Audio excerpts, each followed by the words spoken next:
నాతో మాట్లాడు తండ్రి అని ప్రతి ఒక్కరూ కూడా చిన్న ప్రార్థన చేసుకుందాం. పరిశుద్ధుడైన తండ్రి, మహోన్నతుడ, జీవాధిపతి, సర్వాధికారి, సర్వోన్నతుడ, సర్వశక్తి కలిగిన తండ్రి, మీ కొందనాలు స్తోత్రాలు చెల్లించుకుంటున్నాం. రాజా రక్షక, మీ కొందనాలు స్తోత్రాలు తండ్రి. ఆకాశ మహాకాశములు పట్టజాలం తండ్రి, మీ కొందనాలు స్తోత్రాలు తండ్రి. ప్రభా, ఇదిగో తండ్రి నాయన, అయ్యా శుక్రవారం కొన్ని విషయాలు మాతో మీరు మాట్లాడారు. ఈ సమయంలో నాయన నీ దివ్య వాక్యము ద్వారా మాతో అందరితో మీరు మాట్లాడండి. అయ్యా, ఏ వాక్యం ఎవరికి అవసరమై ఉందో ప్రభా, ఎవరితో ఏమీ మీరు మాట్లాడాలనుకుంటున్నారో తండ్రి నాయన, అందరితో మీరు మాట్లాడండి. మైక్ శబ్దం ఎంత దూరం వినిపిస్తుందో అంతకు మించిన దూరం నీ దివ్య వాక్యం వెళ్ళి నాయన అనేక మంది బిడ్డల్ని దర్శించి స్పర్శించి నీ పరిశుద్ధాత్మ కార్యం బలముగా జరిగించండి. ప్రభా, మీకే స్తోత్రాలు తండ్రి, వందనాల ప్రభా. యేసయ్య నా తండ్రి, యూట్యూబ్ ద్వారా చూచుచున్న బిడ్డలతో మీరు మాట్లాడండి నాయన, ప్రతి ఒక్కరితో మీరు మాట్లాడండి ప్రభా. ముఖ్యంగా ఈ దీనిరాల్ని మరుగుపరిచి మాట్లాడుతండి ప్రభా. నా తండ్రి నీ సత్యవాక్యమును సరిగా విభజించి నీ పరలోకపు జ్ఞానముతో గ్రహింపుతో నన్ను నింపు నాయన, నీ పరలోకపు జ్ఞానముతో నింపు నాయన. నా తండ్రి, నీ వాక్శక్తితో నన్ను అభిషేకించు నాయన, నీ ఆత్మతో నన్ను నింపయ్యా, అభిషేకముతో నింపు నాయన, నీ శక్తితో నన్ను నింపు నాయన, నీ బలముతో నన్ను నింపు నాయన. పరిశుద్ధాత్మ దేవుడా, నా తండ్రి, నీ వెలుగును ప్రకాశింపచేయి తండ్రి. స్థలమంతా కూడా నీ వెలుగుతో నాయన మీరు ప్రకాశించండి తండ్రి. అయ్యా నా తండ్రి, ఇక్కడ చీకటి అనేటువంటిది ఎక్కడ ఎవరిలో కూడా పనిచేయకూడదు తండ్రి. యేసు నామములో నాయన, నా తండ్రి, చీకటి క్రియ లయపరచబడును గాక, నీ కార్యములు జరుగును గాక. చీకటి క్రియ లయపరచబడును గాక, మీ కార్యములు జరుగును గాక. చీకటి క్రియ లయపరచబడును గాక, మీ కార్యములు జరుగును గాక. మీ పరిశుద్ధాత్మ కార్యాలు బలముగా జరిగించి సహాయము చేయండి. పరిశుద్ధాత్మ దేవుడా, మీరే కార్యము చేయమని యేసు అతి పరిశుద్ధ నామములో అడిగి వేడుకుంటున్నాం తండ్రి. ఆమేన్.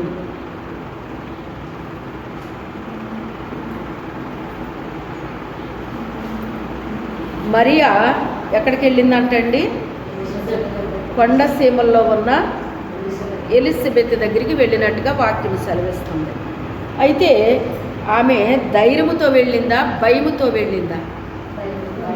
భయముతో వెళ్ళిందండి. వెళ్ళి ఏం చేశారు అంటే, ఆమె మరి ఆ ఎలిజబెత్కి వందనములు చేసెను. జకరియా ఇంట్లో ప్రవేశించి ఎలిజబెత్కు వందనములు చేసెను. చూడండి, చిన్నవారు పెద్దవారికి ఏం చేయాలట? వందనములు చేయాలటండి. పెద్దవారిని మనం ఏం చేయాలి? గణపరచాలండి. మనకంటే వయసులో పెద్దన్న వారిని మనము చదువుకోవచ్చు, లేకపోతే ఉద్యోగాలు చేయొచ్చు, ఏ స్థితిలో అయినా ఉండొచ్చు, కానీ ఎవరికి వందనాలు చెప్పాలంటే మనం పెద్దవారిని ఎప్పుడు కూడా గౌరవించమని తల్లిదండ్రులు నేర్పించాలి. స్కూల్లో మాస్టర్లు కూడా మనకి నేర్పిస్తారండి, నేర్పిస్తారు వాళ్ళు. అయితే తప్పకుండా మనము ఏం చేయాలి? ఆ రీతిగా మనము గౌరవించాలండి. పెద్దవారిని ఏం చేయాలి? గౌరవించాలన్నమాట. చూడండి, మరియ గర్భంలో ఉన్న ఆయన గొప్ప ఆయన, ఎలిజబెత్ గర్భంలో ఉన్న ఆయన గొప్ప ఆయన. అంటే ఇప్పుడు మరి ఏం ఫీల్ అవ్వాలి చెప్పాలంటేని? గర్వం ఫీల్ అవ్వాలా వద్దా చెప్పండి? నా కడుపులో ఉన్నది లోకరక్షకుడు అని గర్వం ఫీల్ అవ్వాలా వద్దా? కానీ ఏం చేశారంటే ఆవిడ వందనాలు చెప్పారు. తనకు తాను తగ్గించుకున్నారు. ఆవిడకంటే పెద్ద ఆవిడకి ఏం చేశారండి? వందనాలు చెప్పారు. మనం కూడా ఏం చేయాలి? వందనాలు చెప్పాలి. మనకంటే పెద్దవారికి వందనాలు చెప్పాలి. దేవుడి బిడ్డలు అనేటువంటి వాళ్ళకి ఎవరికైనా సరే మనం ఏం చేయాలి? వందనాలు చెప్పాలండి, వందనాలు చెప్పాలి. ఒకసారి హైదరాబాద్ వెళ్ళినప్పుడు హాస్పిటల్కి వెళ్ళాల్సిన అవసరం వచ్చినప్పుడు వెళ్తే మరి అక్కడ కొంతమంది వర్క్ చేస్తున్నారన్నమాట అండి. వాళ్ళు కల్వరి టెంపుల్కి వెళ్తారటండి. వెళ్ళేటప్పటికి అక్కడ మరి మీరు ఏం చేస్తారండి అని అడిగారు వాళ్ళు నన్ను. నేను సేవ చేస్తానమ్మా అన్నాను. అన్న వెంటనే వాళ్ళు సీట్లో కూర్చున్న వాళ్ళు లేచి నిలబడి వందనాలు అమ్మగారు అని చెప్పారు నాకు. వాళ్ళు హల్లెలూయా. వాళ్ళు ఎవరో నాకు తెలుసా? నేను ఎవరో వాళ్ళకి తెలుసా? ఇప్పుడు తెలుసు కనుక చెప్తున్నాను. వాళ్ళ కల్వరి టెంపుల్కి వెళ్తారు అని నాకు తెలియదు. వాళ్ళ క్రిస్టియన్స్ అని అలాగ తెలియదండి నాకు చెప్పాలంటే. మరి వాళ్ళ మందిరాలకు వెళ్తారని కూడా తెలియదు నాకు. ఎందుకని లేచి నిలబడ్డారు వాళ్ళు నన్ను ముందేమన్నా చూశారని అన్నాళ్ళు. అంటే ఎంత రెస్పెక్ట్ వాళ్ళకి ఉన్నదో మీరు ఆలోచన చెయ్యండి. దైవజనులు అంటే అంత ప్రత్యేకత వాళ్ళు ఇస్తున్నారన్నమాట అండి. దైవజనులు అంటే అంత ప్రత్యేకత వాళ్ళు ఇస్తున్నారన్నమాట. అప్పుడు వందనాలు అమ్మగారని వాళ్ళ సీట్లో కూర్చున్న వాళ్ళు లేచి వందనాలు చెప్తే నాకు చాలా ఆశ్చర్యం అనిపించింది. అంటే వీళ్ళు ఇంత రెస్పెక్ట్ ఇస్తారన్నమాట దైవజనులకి అని నాకు అర్థమైందనమాట. ఎందుకు అంటే ఆ సతీష్ కుమార్ గారు మందిరంలో వర్క్ చేసే వాళ్ళు ఎవరో తుడుస్తారో తెలుసా మీకు? బాత్రూమ్లు ఎవరు కడుగుతారో తెలుసా? బాత్రూములు కడగడం అంటే ప్రతి ఒక్కరికి చిరాకండి. కానీ అక్కడ బాత్రూమ్లు ఎవరు కడుగుతారో మీకు తెలుసా? పెద్ద పెద్ద చదువుకున్న వాళ్ళు, పెద్ద పెద్ద ఉద్యోగాల్లో ఉన్న వాళ్ళు సమర్పించుకుంటారంట బాత్రూములు కడగడానికి. ఎవరు? మనం అలాంటి పనులు అసలు చేయనే చేయం, ఇష్టం ఉండదు మనకి. బాత్రూములు వాడుకుంటారు కానీ బాత్రూములు కడుగుతారండి ఎవరన్నానే? చెప్పండి. ఎందుకు ఆ స్థితిలో ఉండిపోతున్నారు అంటే ఆ తగ్గింపు లేక. ఏమీ లేక, మనసులో తగ్గింపు లేక. తనకు తాను తగ్గించుకొని వాడు హెచ్చించబడును. నూతన సంవత్సరంలో మీరేం చెయ్యాలి? ఇంకా రూల్స్ మారిపోతాయి. ఇంకా నూతన సంవత్సరంలోకి వెళ్ళాక రూల్స్ మారిపోతాయి. బాత్రూమ్లు కడగాలి మీరు కూడా. ఇంకా తగ్గింపు మీ దగ్గర ఎంత ఉందో నేను చూస్తాను. ఇంకా ఏం చెయ్యాలి? వారానికి ఒక్కరు చెప్పిన ఏం చేయాలి? మీరు కడగాలి. బాత్రూమ్లకు వెళ్ళి వాడుకోవడం కాదు. ప్రతి వారం ఒకరు వేసుకోవాలి మీరు వంతు. నేను వేయడం కాదు మీకు. మీ అంతటా మీరు ఏం చేసుకోవాలి? వంతులు వేసుకుని కడుక్కోవాలి. బయట తుడిచివాళ్ళు బయట తుడుచుకోవాలి. మందిరం తుడిచివాళ్ళు మందిరం తుడుచుకోవాలి. నేను మీకు చెప్పను. మీ అంతటా మీరు ఏం చేసుకోవాలి? నేనని మీకు మీరే ఏమైపోవాలి? త్వరపడాలి. దేనికైనా కూడా ఏమైపోవాలి? త్వరపడడం నేర్చుకోండి. నూతన సంవత్సరంలోకి వెళ్ళాకన్నా త్వరపడడం నేర్చుకోండి. స్టేజ్ మీద వాక్యం చెప్పడము ఎలాగో వాకలు తొడవడం కూడా దేవుని దృష్టిలో గొప్ప పనులండి. అవి కూడా అవి చిన్ని పనులుగా మీరు తీసుకోవద్దు. బాత్రూమ్ కడగడం అంటే అది ఇంకా వాల్యుబుల్. అది మనుషులకు తక్కువగా కనిపించవచ్చేమో కానీ అది దేవుని దృష్టిలో ఆ తగ్గింపును చూస్తాడు మీలో దేవుడు. ఏం చూస్తాడు? ఒకళ్ళు అలాగే అన్నారన్నమాట. సతీష్ కుమార్ గారు మందిరంలో ఇలా చేస్తారు అనేసి ఒక వ్యక్తి చెప్తుంటే మరొక వ్యక్తి అంటది కదా, మా ఇంటి దగ్గర మేము బాత్రూమ్లు కడుక్కోము, కడగడం సిరాకు మాకు, ఎక్కడేం కడుగుతాము అనేసింది వెంటనే. ఇప్పుడుగా చాలా సంవత్సరాల క్రితం. బాత్రూమ్కి వెళ్ళి వాడేసుకోవటం తెలుసు కానీ చిరాకు చేసేయటం తెలుసు కానీ ఆ వ్యక్తికి ఏం చిరాకంట? మరి దానికి రావా మార్కులు? పైన ఉన్నాయని వెండా నేను విని నేనేమో అన్నాను. వాళ్ళ ఇష్టం అది. ఒకళ్ళు పాడు చేసుకుంటారో ఒకళ్ళు మంచిగా చేస్తారో అవన్నీ చూసేది ఎవరో? నేను వెళ్ళి చూడండి అక్కడ ఎవరు చూస్తున్నారు. అయ్యి దాన్ని క్లీన్ ఎవరు చేస్తున్నారో దాన్ని పాడు ఎవరు చేస్తున్నారు అనేటువంటిది దేవుడు గమనిస్తున్నాడా లేదా? అత్యధిక మార్కులు పడేది అక్కడే పడతాయి మీకు. అక్కడే పడతాయి మీకు. అది వడ్డించే వాళ్ళకంటే విస్తరలు మోసే వాళ్ళకి పడతాయి. తినేసిన వాటిని మోసే వాళ్ళకి పడతాయి. ఆ గిన్నెలు కడిగే వాళ్ళకి పడతాయి. ఇవన్నీ చిన్ని చిన్నవి కాదండి. చిన్న చూపు చూస్తారు అలాంటివండి. చిన్న చూపు మనం చూడొచ్చేమో కానీ దేవుడు చూడాలని. పెద్ద పెద్దయే చెయ్యాలేమో మనం, విలువైనయే చెయ్యాలేమో మనము అనేసి. మా బిడ్డలు వచ్చినప్పుడు ఎప్పుడు కూడా మందిరం తొడవడానికి బయట తొడవడానికి ఇవన్నీ ఎంతో ఇష్టపడిపోతారు మా పిల్లలు. మా చిన్న పాప ఉద్యోగం చేసేది ఎక్కడ? కొవ్వూరులో చేసిన బిడ్డ. ఆశ ఉండాలండి, ఆసక్తి ఉండాలి లోపల. మనకు ఆసక్తి ఉంటే మనమే పరిగెట్టుకు వచ్చేస్తాం. అక్కడి నుంచి ఇక్కడికి వచ్చి మందిరాన్ని క్లీన్ చేసేదండి, బయట క్లీన్ చేసేది, సండే స్కూల్ నడిపించేది, ఇన్ని పనులు చేసేదండి. ఒక్కోసారి టిఫిన్ తినడానికి ఆ అమ్మాయికి ఖాళీ ఉండేది కాదు. ఈ పనులు అయ్యేటప్పటికి ఒక్కోసారి పిల్లలు వచ్చేసేవారు, సండే స్కూల్ పిల్లలు ఇక్కడే ఉండేవారు, వాళ్ళు వచ్చేసేవారు. ఒక్కోసారి వాళ్ళ ఆఫీసులో వర్క్ అప్ చెప్పేవాడంట. సాతాను ఊరుకుంటాడా? దేవుని మందిర పని చేస్తా ఊరుకుంటాడు అనుకుంటున్నారా మీరు? మీకు పెట్టాల్సినవి మీకు పెడతాడు, ఇబ్బందులు పెట్టేస్తాడు. ఆఫీసర్ గారు వర్క్ అప్ చెప్పేవారటండి. ఆ వర్క్ చెయ్యాలని చెప్పేసి సాయంకాలానికి పూర్తి అవ్వాలని ఒకసారి అనేవారంట. రేపు ఉదయం 6 గంటలకి ఇక్కడ ఉండాలని ఒకళ్ళనివ్వరంటండి. ఆ రాత్రి అంతా వర్క్ చేసి ఉదయాన్నే అక్కడ బస్సు ఎక్కి ఇక్కడ దిగేదనమాట. ఇంటికి కూడా వచ్చేది కాదండి. ఇంకా ఇక్కడికి వచ్చేస్తే అప్పుడు అయ్యగారు టిఫిన్ తీసుకొచ్చేవారు ఇక్కడికి.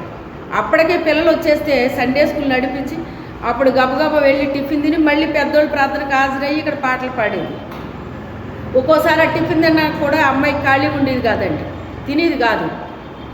ఈ మాట అయినా ఇప్పుడు వచ్చింది కనుక చెప్తున్నాను. ఎప్పుడైనా చెప్పాను మీకు ఈ మాట? నేను చెప్పలేదు. ఇది ఆ అమ్మాయి కోసం చెప్పాలని చెప్తున్నాను అనుకుంటున్నారేమో. నేను చెప్పట్లేదు, పరిశుద్ధాత్ముడు చెప్పిస్తున్నాడు. పరిశుద్ధాత్ముడు సాక్ష్యం ఇస్తాడు మన కొరకు. ఒకసారి ఆ అవసరం వచ్చినప్పుడు సాక్ష్యం చెప్పిస్తాడు ఆయన. మనం చెప్పుకోవడం కాదు, సాక్ష్యం ఆయన చెప్పిస్తాడు. మరి మనం ఇంకెంత వేగంగా ఉండాలి ఆలోచించండి. మనము పెద్ద పెద్ద పనులు, ముఖ్యమైన పనులు అయ్యే కాదండి. ప్రతి పని కూడా చేయడానికి ఏం చేయాలి? త్వరపడాలి, వేగిరపడాలి. మరి ఎంతమంది వేగిరి పడతారో చూద్దాం. నూతన సంవత్సరంలో మరి మీ వర్క్ ఎలా ఉంటుందో, మీరు ఎలా ఉంటారో, ఎంత స్పీడ్గా ఉంటారో. మనం ఎంత చేస్తే ఆ ఆశీర్వాదాలు మన పిల్లల మీద కూడా అలాగే వస్తాయి. నా పిల్లల్ని ఆశీర్వదించు, నా పిల్లలకు అలా చెయ్యి అని మనం ఏమీ అనవసరం లేదు. మనము చెయ్యాల్సిన పని దేవుని పేరట చేస్తే వాటికి అయ్యే వస్తాయి ఆ పిల్లల మీదకి. అంతే తప్ప ఆ పాస్టర్ గారు ప్రార్థన చేస్తే వస్తాయేమో, ఈ పాస్టర్ గారు ప్రార్థన చేస్తే వస్తాయేమో అలా రావండి. మనము చేసిన దాన్ని బట్టి మన బిడ్డల మీదకి వస్తాయి. మనము వంగాలి, దేవుని దగ్గర మనము వంగాలండి.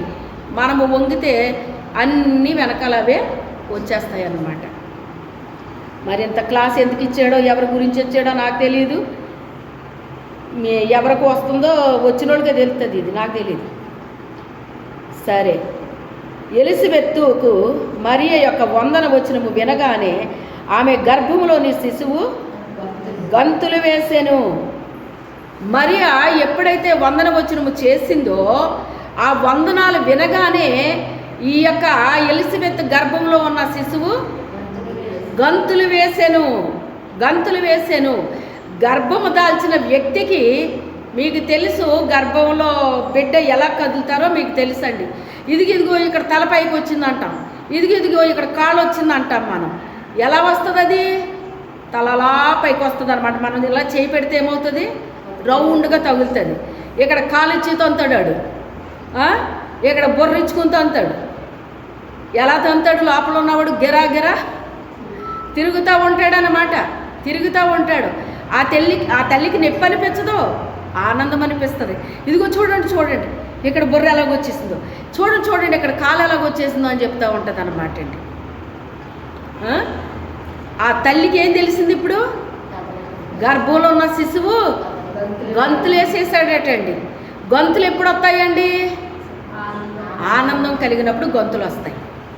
అంటే ఆ శిశువుకి ఇప్పుడు ఏమొచ్చింది? ఆనందం వచ్చిందండి. ఏమొచ్చింది? అసలు శిశువు ఏంటండి, ఆనందం ఏంటండి అని మనం అనుకుంటాము. కానీ ఆ లోపల ఉన్న ఈయన అప్పటికింకా రూపు దాల్చాడో లేదో మనకు తెలియదు. 3వ నెల, ఆయనకు 6వ నెల అంటే శిశువుగా మారాడు. 3వ నెల దాటిన దగ్గర నుంచి పిండము ఒక ఆకారం వస్తుంది అని చెప్పేసి అక్కడ మనం డాక్టర్ గారు హాస్పిటల్కి వెళ్ళినప్పుడు పెడతా ఉంటారన్నమాట. ఒక పిండం ఎలా ఉంటుందో, ఏ నెలలో ఎలా తయారవుతుందో ఇవన్నీ పెడతారన్నమాట అండి. అక్కడ ఫోటోలు పెడతారు. ఆ రీతిగా 3వ నెల దాటిన దగ్గర నుంచి అప్పటి వరకు ఒక పెండ రూపంలో ఉంటుంది. ఆ తర్వాత ఆకారం రావడం ప్రారంభిస్తుంది అన్నమాట. అంటే ఇప్పుడు 6వ నెల బిడ్డకి ఏమొచ్చింది? శిశువు అని రాయబడింది. శిశువులా తయారైపోయాడు అప్పుడే. కానీ ఈయన ఇంకా ఎలా ఉండి ఉంటాడో 3వ నెల అంటేని కదా, పెండంలాగే ఉంటాడనమాట. కానీ లోపల ఉన్న ఆయనకి కదలిక వచ్చేసిందంట. కదలిక కాదంట, బంతులేసేసాడట అండి.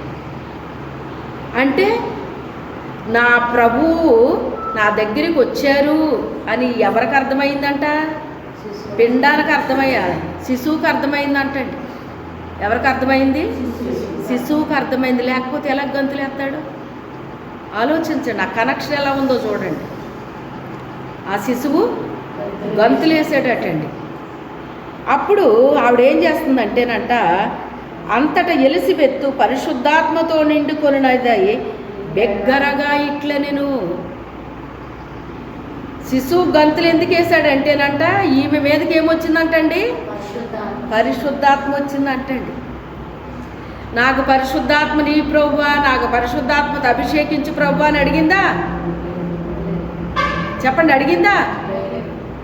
మరి వచ్చిందా లేదా? పరిశుద్ధాత్మతో నిండుకుందంటండి. ఇప్పుడు ఇక్కడ ఎవరో ఒక వృద్ధురాలు, ఎవరో ఒక వృద్ధురాలు నిండుకుందంటండి పరిశుద్ధాత్మతోటి. నిండుకొనినదై బిగ్గరగా ఇట్లే నేను, అంటే గట్టిగా మాట్లాడుతున్నాను మాట అండి. మీరు గమనించే ఉంటారు, పరిశుద్ధాత్మను పొందుకున్న వాళ్ళు బిగ్గరగా మాట్లాడతారండి. గమనించారా మీరు ఎప్పుడన్నా? బిగ్గరగా మాట్లాడతారు. చాలా వాళ్ళ వాయిస్ మెల్లనైన వాయిస్ అయినా కూడా అలా రాదండి.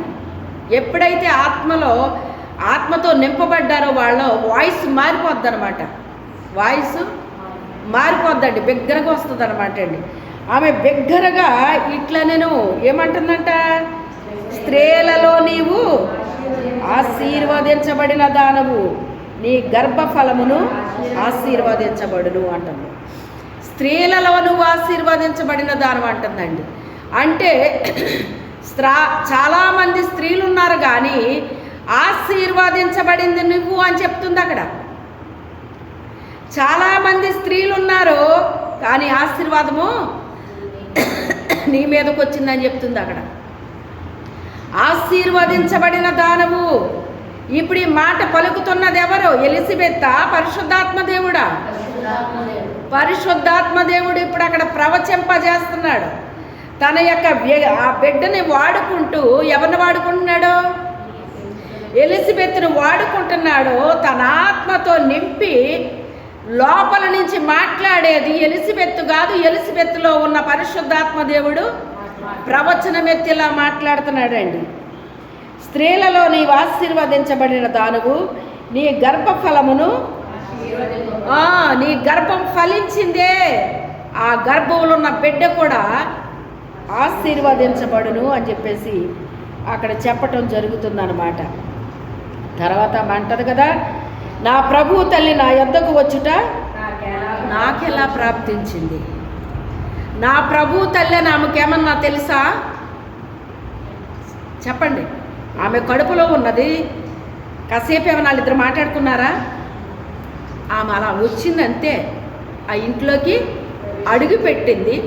వందనాలమ్మా అని చెప్పి ఉంటుంది బహుశా, లేకపోతే వందనాలు ఆంటీ అని చెప్పి ఉంటుంది. ఎందుకంటే బంధువురాలని రాయబడింది అక్కడ. అవునా కాదా? వందనాలు ఎప్పుడైతే చెప్పిందో ఆమె గర్భంలో ఉన్న శిశువు గంతులేసేసాడు. జరుగుతున్నది అదే అని ఇక్కడ రాయబడిపోయింది. అలా కూర్చుని మాట్లాడుకోవడం కానీ ఏది కూడా అక్కడ జరగలేదు. ఈమెకి గర్భిణి అని కూడా ఆమెకి తెలియదు. హల్లెలూయా.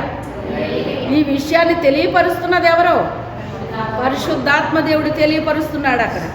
నా ప్రభు తల్లి నా యొద్దకు వచ్చుట నాకు ఎలాగ ప్రాప్తించింది. ఈ మాట ఎక్కడ వాడతామంటే మీ దయండి, మా ప్రాప్తండి అంటారు. అవునా కదా? మీకు దయ ఉంటే నాకు ప్రాప్తండి, మీ దయ ప్రాప్తిస్తే చాలండి అంటారు. ఎందుకని అంటారు?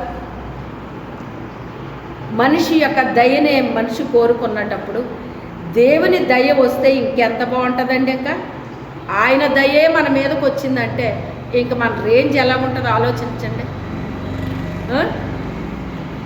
అసలు నా ప్రభు తల్లి నా యొద్దకు వచ్చుట నాకెలా ప్రాప్తించింది, నాకెలాగ ఈ యొక్క ఈ సంఘటన నా జీవితంలో ఇది ఎలా జరిగింది, ఎందుకు ఆ మాట ఆవిడ వాడిందో మీకు తెలుసా అండి? ఇక్కడ ఒక మాట చూపిస్తాను మీకు, చూడండి.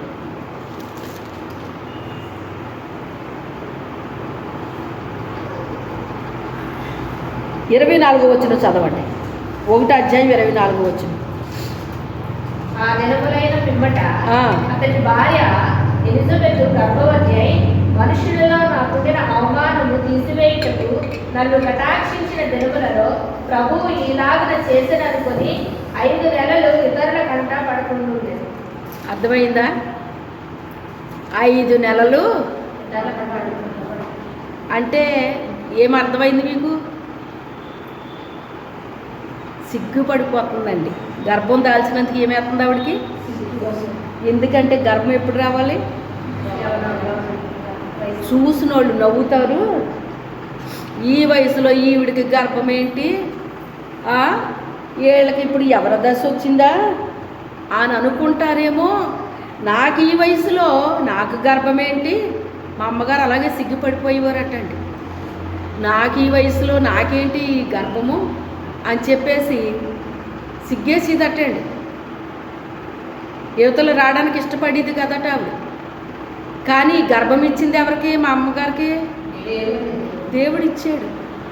ఆవిడకి ఎలాగిచ్చాడు దేవుడు, ఈవిడికి అలాగిచ్చాడు అన్నమాట అండి. అయితే ఆవిడ చాలా సిగ్గుపడిపోయేదంట యువతలకు రావాలంటేని.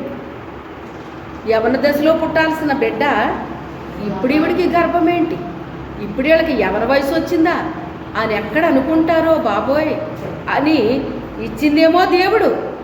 కానీ ఈమెకి ఎలాగుంది? అవమానం. అంటే తన కోసం తనకి కాదు, ఇతరులు అలా అనుకుంటారేమో అని. ఇందులో ఏమన్నా శరీర ప్రమేయం ఏమన్నా ఉందండి ఇక్కడ? మరి ఎలాగొచ్చింది ఈ గర్భము ఈవిడికి? పరిశుద్ధాత్మ వలన వచ్చిందండి ఈమెకు కూడానే. అది శరీరచ్చ వల్ల వచ్చింది కాదు, అది పరిశుద్ధాత్మ వలన వచ్చింది ఆ గర్భం ఆవిడికి. అయితే ఆమె అది అవమానముగా, ఇతరులు ఎక్కడ నన్ను అవమానపరుస్తారో అని భయంగా ఇతరులు కంట పడకుండా ఉండాలంటే మీరు గమనించండి. ఇంట్లో ఉన్న మనిషి ఎప్పుడైనా ఈత కొత్తదా రాదా చెప్పండి? ఇంటి చుట్టూ ఒకవేళ ఏమైనా ప్రహారీ గోడ ఉంటే బయట వాళ్ళు కనపడపోయే అవకాశం ఉండొచ్చు, కానీ అది కూడా ప్రహారీ గోడ ఎంత ఉండాలండి? అంత ఎత్తు ఉండాలి. మన ఇల్లు ఎత్తి మీద ప్రహారీ గోడ కిందకే ఉందని మనం కనపడకుండా ఉంటామా? అంత హైట్లో ఉంటే అప్పుడు ఇతరులు కనపడకుండా ఉండే అవకాశం ఉంటుంది. అంత ఎక్కడ ఉంటాయి చెప్పండి ఆ రోజుల్లోని? యువతలకు రావాలా వద్దా? కానీ ఆవిడ ఎంత ఇబ్బంది పడిపోయి ఉంటుందో ఒకసారి మీరు ఆలోచించండి. లోపలే ఉండాలంటే ఆవిడకి ఎంత ఇబ్బందో మీరు ఆలోచించండి. ఒక రోజంతా మీ రూమ్లో అలా ఉండండి, మీకు తెలుస్తుంది. యువతలో రాకుండా అన్ని సదుపాయాలు మీకు ఇంట్లో ఉంటాయి, మీరు ఈతలకు రాకుండా ఉండండి ఒక రోజు అంతానే. ఉండగలరా? కొన్ని ఒక వారం రోజులు ఉండగలరా? ఉండి చూడండి, మీకు అన్నీ లోపలే ఉంటాయి. వీధి మొక్కం చూడకుండా లోపలే ఉండండి. ఉండగలుగుతారా మీరు? ఆలోచిస్తే అర్థమవుతాయి ఇలాంటివి మనకి. అంతవరకు మనం ఎక్కడ ఆలోచిస్తాం? ఆలోచించం. మనం ఎలాగంటే నేను పడుతున్నదే ఇబ్బంది, ఎదురోళ్ళదంతా ఫ్రీగా ఉంటున్నారు వాళ్ళు, నేను ఒక్కదాన్నే పడుతున్నాను ఇబ్బంది అనుకునే వ్యవస్థ మనది. ప్రతి ఒక్కరు ఎలాగ ఆలోచిస్తారు? నేను మాత్రమే శ్రమ పడుతున్నాను, నేను మాత్రమే కష్టపడుతున్నాను, నేను మాత్రమే ఇబ్బందులు పడుతున్నాను అని ఆలోచించుకుంటారు. కానీ ఎవరికి ఉండే ఇబ్బందులు వారికి ఉంటాయి అని మనం ఎప్పుడు కూడా ఆలోచన చేయమండి. చాలామంది దగ్గర నేను వినేది ఏంటి అంటే, వాళ్ళకేం లోటండి, వాళ్ళకి ఇల్లు ఉంది, వాకిలు ఉంది, అన్నీ ఉన్నాయి కదా, వండుకుని తినడానికి అన్నీ ఉన్నాయి కదా, అన్నీ ఉన్నాయి కదా, ఇంకేంటండి వాళ్ళకి లోటు అనుకుంటారు. అంటే దాని అర్థం ఏంటి? వండుకుని తింటానికి అన్నీ ఉంటే ఇంక లోటు లేదని అర్థమా? ఒక ఇల్లు ఉంటే ఇంకేమీ లోటు లేదని అర్థమా? అదా అర్థం? ఇల్లున్నా అవసరాలు ఉంటాయా ఉండవా? వండుకుని తినడానికి అన్నీ ఉన్నా అవసరాలు ఉంటాయా ఉండవా? చెప్పండి, ఉంటాయా ఉండవా? అందుకే పెద్దలు ఏమన్నారంటే అన్నీ ఆలోచించి ఎంత చెట్టుకి అంత గాలి, ఏమన్నారు? ఎంత చెట్టుకి అంత గాలి అవసరం అంటండి. మొన్నే చెప్పాను మీకు, గాలి తుఫాన్లు వచ్చినప్పుడు పెద్ద పెద్ద చెట్లు కూలిపోతాయి కానీ చిన్న గడ్డి పరక ఎప్పుడైనా ఓడటం మీరు చూసారా అని. అంటే దానికి ఎంత గాలి తగలాలో అంతే తగులుతుంది. ఆ గాలికి అదేం ఊడిపోయి ఎగిరిపోదు, కొట్టుకుపోదు. అది అవునా కాదా?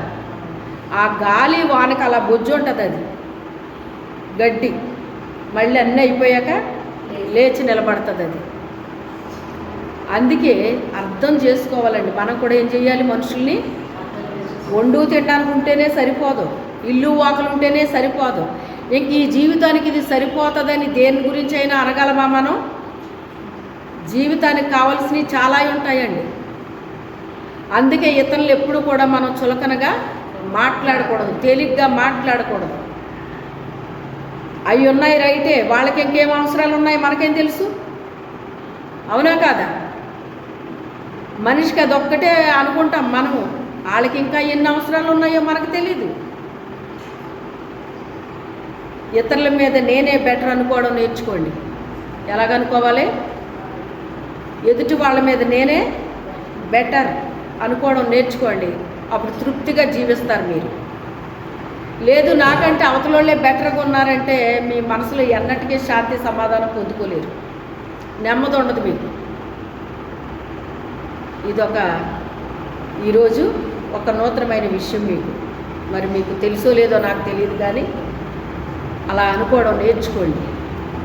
అందరికంటే నేనే బెటర్, నాకంటే పరిస్థితులు బాగోని వాళ్ళు చాలామంది ఉన్నారని అనుకోవడం నేర్చుకోండి. అప్పుడు మీలో ఏం కలుగుతుంది? తృప్తి కలుగుతుంది. తృప్తి కలుగుతుంది, లేకపోతే తృప్తి ఉండదు.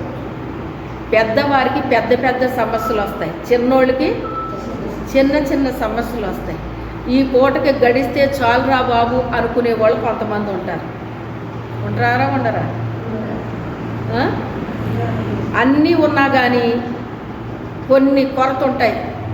ఆ కొరత ఈ రోజుకి ఇది గడిస్తే చాలు అనుకునే కొరత ఉండదా? ఒకటి అన్నీ ఉండొచ్చు, ఏదో ఒకటి ఉంది. ఈ రోజుకి ఇది గడిస్తే చాలు, రేపు ఏదో చెయ్యొచ్చు దీనికోసం అనుకునే రావా మన జీవితంలో? వస్తాయా రావా? ఆ ఒక్క దానివల్ల టెన్షన్ వస్తుందా రాదా? టెన్షన్ అంటే మీరు అనుకుంటారు చాలా పెద్ద రావాలి కావాలి టెన్షన్ పడ్డానికి అనుకోండి. చిన్న చాలు నీకు టెన్షన్ రావటానికి. అవునా కాదా? చిన్న చాలు నీకు. అప్పటి వరకు ప్రశాంతంగా ఉంటావు, ఏదో చిన్న మాట వినబడుతుంది. నీలో ఉన్న ప్రశాంతత పోగొట్టడానికి చిన్నది చాలు అన్నమాట. పెద్ద పెద్ద దెయ్యాల కంటే చిన్న చిన్న దెయ్యాలే బాగా ఇబ్బంది పెడతాయి. అవునా కాదా? కుక్క ఉందండి, చీ అంటే అది పోతుంది, లేదు కర్ర తీస్తే పోతుంది. ఓ ఏగ వచ్చి నిన్ను ఎంత ఇబ్బంది పెడుతుందో ఎప్పుడన్నా తెలుసా నీకు? ఒక్క ఏగ చాలు నిన్ను ఇబ్బంది పెట్టనాకే ఎంత చిరాకేస్తుందో. దాన్ని నువ్వు కొట్టగలవా? ఏగనే కొట్టి చూడండి. ఒక ఏగని ఎప్పుడన్నా అలాంటి ఆలోచన మీకు వచ్చిందా? మనం అన్ని డోర్స్ అన్నీ క్లోజ్ చేస్తాం, ఒక్క ఏగ వస్తుంది, ఎలా వస్తుందో మనకు తెలియదు లోపలికి. ఆ ఏగ వచ్చి పెడుతుందండి మరి ఇబ్బంది, అంత ఇబ్బంది పెడుతుంది అన్నమాట.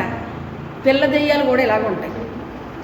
పెద్ద దెయ్యాలు వేరు, పిల్ల దెయ్యాలు ఇలాగ ఉంటాయి అన్నమాట. చిన్ని చిన్ని దెయ్యాలు అన్నమాట అండి. చాలా చిరాకు పెట్టేస్తాయి. మీరు అనుకుంటున్నారు పెద్ద పెద్ద దెయ్యాలే కావాలి ఇబ్బంది పెడతాయి అనుకుంటున్నారు. పెద్ద పెద్ద ఇబ్బంది పెడతాయి వేరే విషయం, కానీ చిన్ని చిన్ని దెయ్యాలతో చాలా టార్చర్ ఉంటుంది. ఎలాగుంటుంది? చాలా టార్చర్ ఉంటుంది అన్నమాట. ఆ చిన్న దెయ్యాలు నేను పెడతాను చూడండి, వాళ్ళకి టార్చర్ అని వస్తుందంట మన దగ్గరికి. మీకు తెలియదు ఎలాంటి సంగతిలో, అది ఏదో రూపంలో వస్తుందంట మన దగ్గరికి. వాళ్ళని ఎలా టార్చర్ పెడతానో చూడండి అంటదంటది. కొన్ని శక్తులు దేవుడి దగ్గర పర్మిషన్ అడిగి వస్తాయటండి. పరిశుద్ధుల్ని శోధించడానికి పర్మిషన్ తీసుకుంటాయట దేవుడి దగ్గర. మాలాంటి సేవకులను కూడా ఇబ్బంది పెట్టడానికి పర్మిషన్ తీసుకుంటాయటండి దేవుడి దగ్గర. అప్పుడు పర్మిషన్ గ్రాంటెడ్ అంటాడట దేవుడు. ఎందుకంటే ఎన్ని ఇబ్బందులు పెట్టినా కూడా మేము ఎలా ఉంటామో ఆయనకి తెలుసు కనుక పర్మిషన్ ఇస్తాడు ఆయన. హల్లెలూయా. పర్మిషన్ ఇస్తాడనమాట. అది చేయాల్సినంత చేస్తుంది, చివరికి ఓడిపోతుంది. అప్పుడు దేవుడు ఏం చేస్తాడంటే మమ్మల్ని గణపరుస్తాడట. హల్లెలూయా. నా బిడ్డలకి జయం వచ్చేసింది, నా బిడ్డలు జయించారు, నువ్వు ఎన్ని ఇబ్బందులు పెడితే మాత్రం వాళ్ళు నిలబడ్డారో అనేసి గణపరిచేస్తాడటండి దేవుడు. మమ్మల్ని ఏం చేస్తాడు? గణపరుస్తాడు అన్నమాట అండి. అయితే నీ గర్భఫలము ఆశీర్వదించబడును, నా ప్రభు తల్లి నా యొద్దకు వచ్చుట నాకు ఎలాగో ప్రాప్తించింది. ఇదిగో నీ శుభవచనము నా చెవిని పడగానే నా గర్భంలోని శిశువు ఆనందంతో గంతులేశాడు. నీ యొక్క శుభవచనము నా చెవిలో పడగానే నా గర్భంలో ఉన్న శిశువు ఆనందంతో గంతులు వేశాడు. అంటే అప్పటి వరకు ఆ శిశువు ఆ రీతిగా ఆమె గర్భంలో ఎలాగున్నాడో ఆమెకు తెలుసు. ఈ వచనం వినగానే ఈమె గర్భంలో ఉన్న శిశువు గంతులు ఎలా వేశాడో ఆమెకు తెలుసు. మందే స్త్రీల సదస్సు 2వ సంవత్సరంలో మా ఆత్మీయ తల్లి గారిని రమ్మన్నాను. ఫస్ట్ స్త్రీల సదస్సుకి.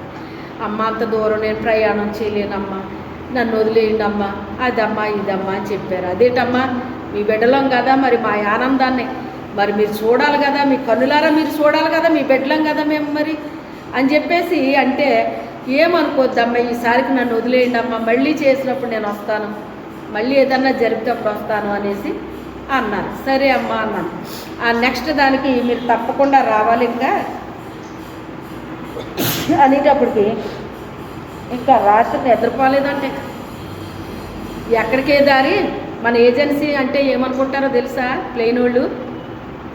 బాబోయ్ అడవుల్లోకి వెళ్ళిపోతున్నాం, అక్కడ పుల్లు ఉంటాయి, సింహాలు ఉంటాయి, ఎలుగుబట్లు ఉంటాయి, ఇలా లెక్కేసుకుంటారండి. మనమే చూడలేదు వాటిని ఎప్పుడు అని. ఎప్పుడో 4 గంటల బస్సుకి బయలుదేరిపోయారట. మేము ఇంకా లేవలేదు. పాస్టర్ అమ్మగారుని వాళ్ళ మేనలుడు వచ్చేసారన్నమాట అండి. వచ్చేసేటాడికి మొత్తం మీద ఈరోజు మీరే చెప్పాలమ్మా వాక్యం అని చెప్పాను, అన్నీ అయినాయి. తర్వాత ఎప్పుడైతే మీటింగ్ స్థలానికి వెళ్తున్నామో ఇద్దరం కలిసి అక్కడికి వెళ్తున్నామో ఆవిడ అలా చూసేసరికటండి, మీటింగ్ అంటే ఏదో చిన్నదే అనుకున్నారట ఆవిడ. కానీ ఆ మీటింగు అంత పెద్ద అరేంజ్మెంట్ అవన్నీ చూసేసరికి ఆవిడకి పరిశుద్ధాత్ముడు ఆవిడ కడుపులో గంతులు వేసేసాడట. హల్లెలూయా. ఆవిడ చెప్పిన మాటలండి.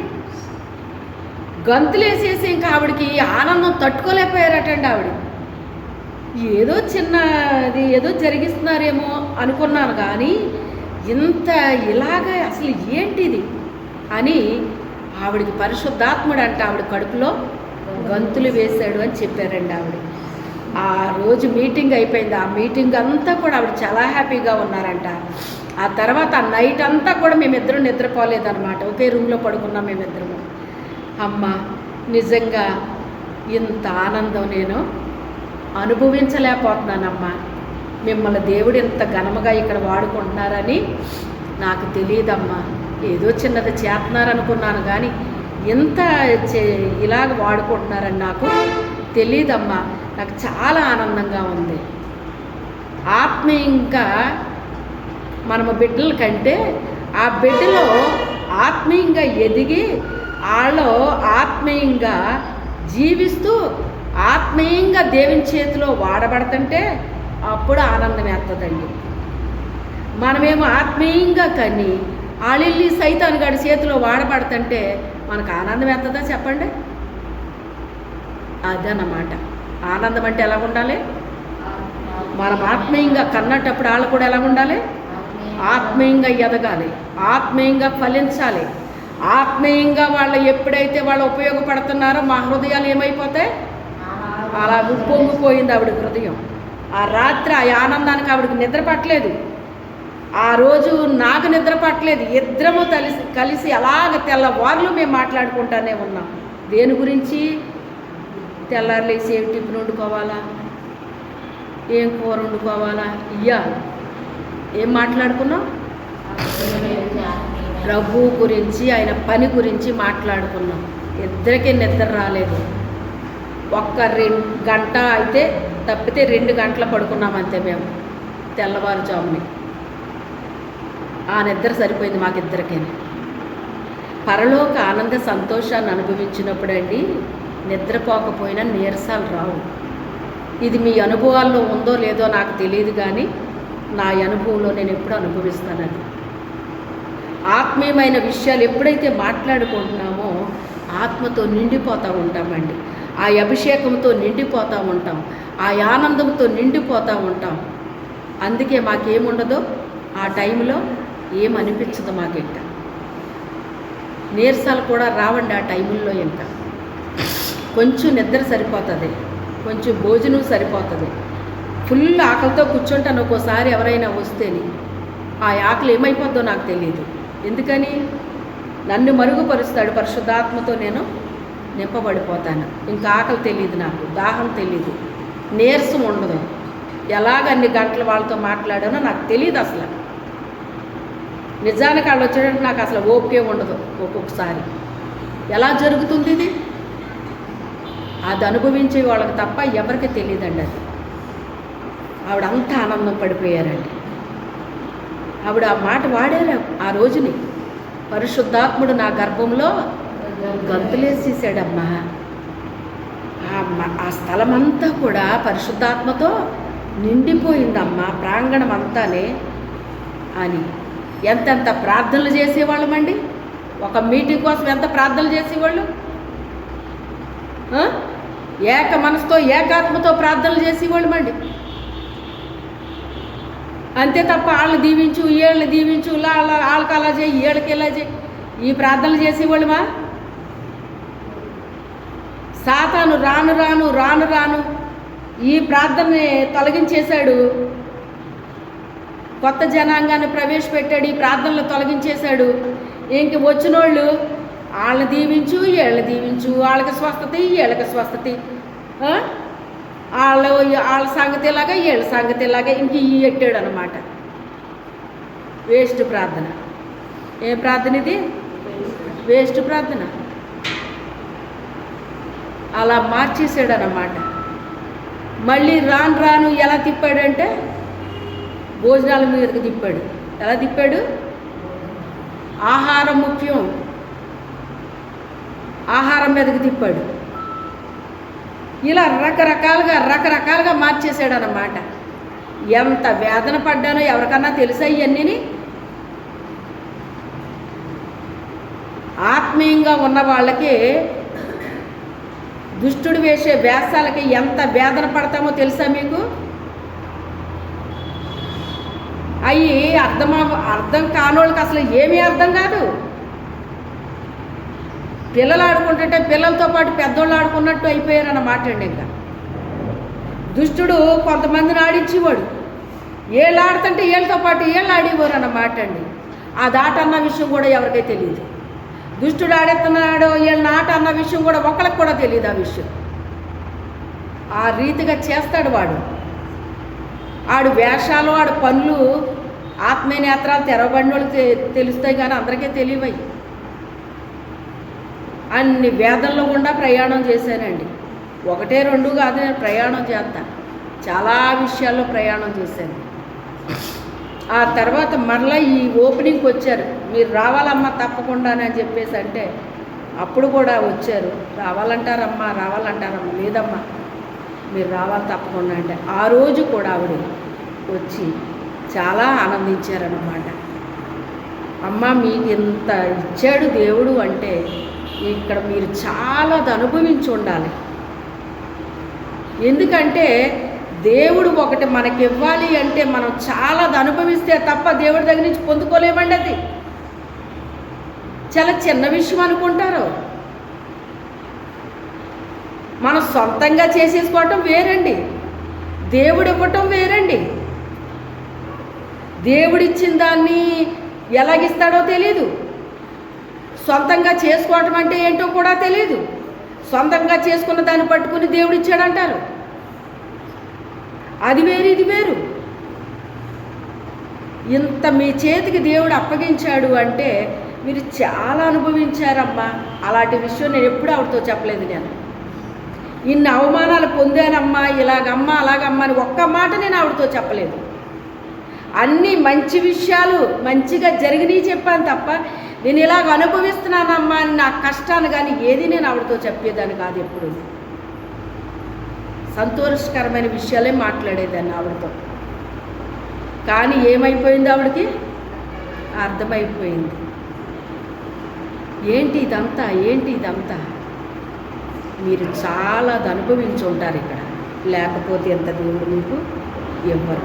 ఇంకా ఒకటి, ఇక్కడెవరో బలమైన సేవకుడు చనిపోయారా అన్నారు ఆవిడ. అలాగే ఎందుకు అడిగారో కూడా నాకు తెలియదు. అప్పుడు ఆలోచిస్తే వెంటనే టక్కు మనం ఒక ఆయన గుర్తొచ్చారు నాకు. అవునమ్మా చనిపోయారు అని. అందుకే అది మీకు ఇచ్చేశారు అన్నారండి. హల్లెలూయా. ఆ తర్వాత ప్రభు నాకు చూపించారు. ఆయన నాకు ఇచ్చినట్టు తర్వాత చూపించారు. ఆయనదే కాదు ఇంకా చాలా ఇచ్చానమ్మ నీకు అనేసి చూపించారు ఆయన. ఇవన్నీ ఆత్మీయమైన విషయాలండి. ఇవి అర్థం కావు మీకు. నేను ఇప్పుడు చెప్పినా మీకు అర్థం అవ్వాయి. నేను చెప్పినా మీకు అర్థం అవ్వాయి. అలాంటి పరిస్థితుల్లో నుంచి వెళ్ళినోళ్ళకి అర్థమవుతాయి. అవి అందరికీ అర్థం కావాలి. అలాగా అనుకుంటారు మీరు, అంతే. దాని గురించి మీరు ఆలోచించలేరు, అంత లోతులకు మీరు వెళ్ళలేరు, అంత జ్ఞానము మీకు ఉండదు.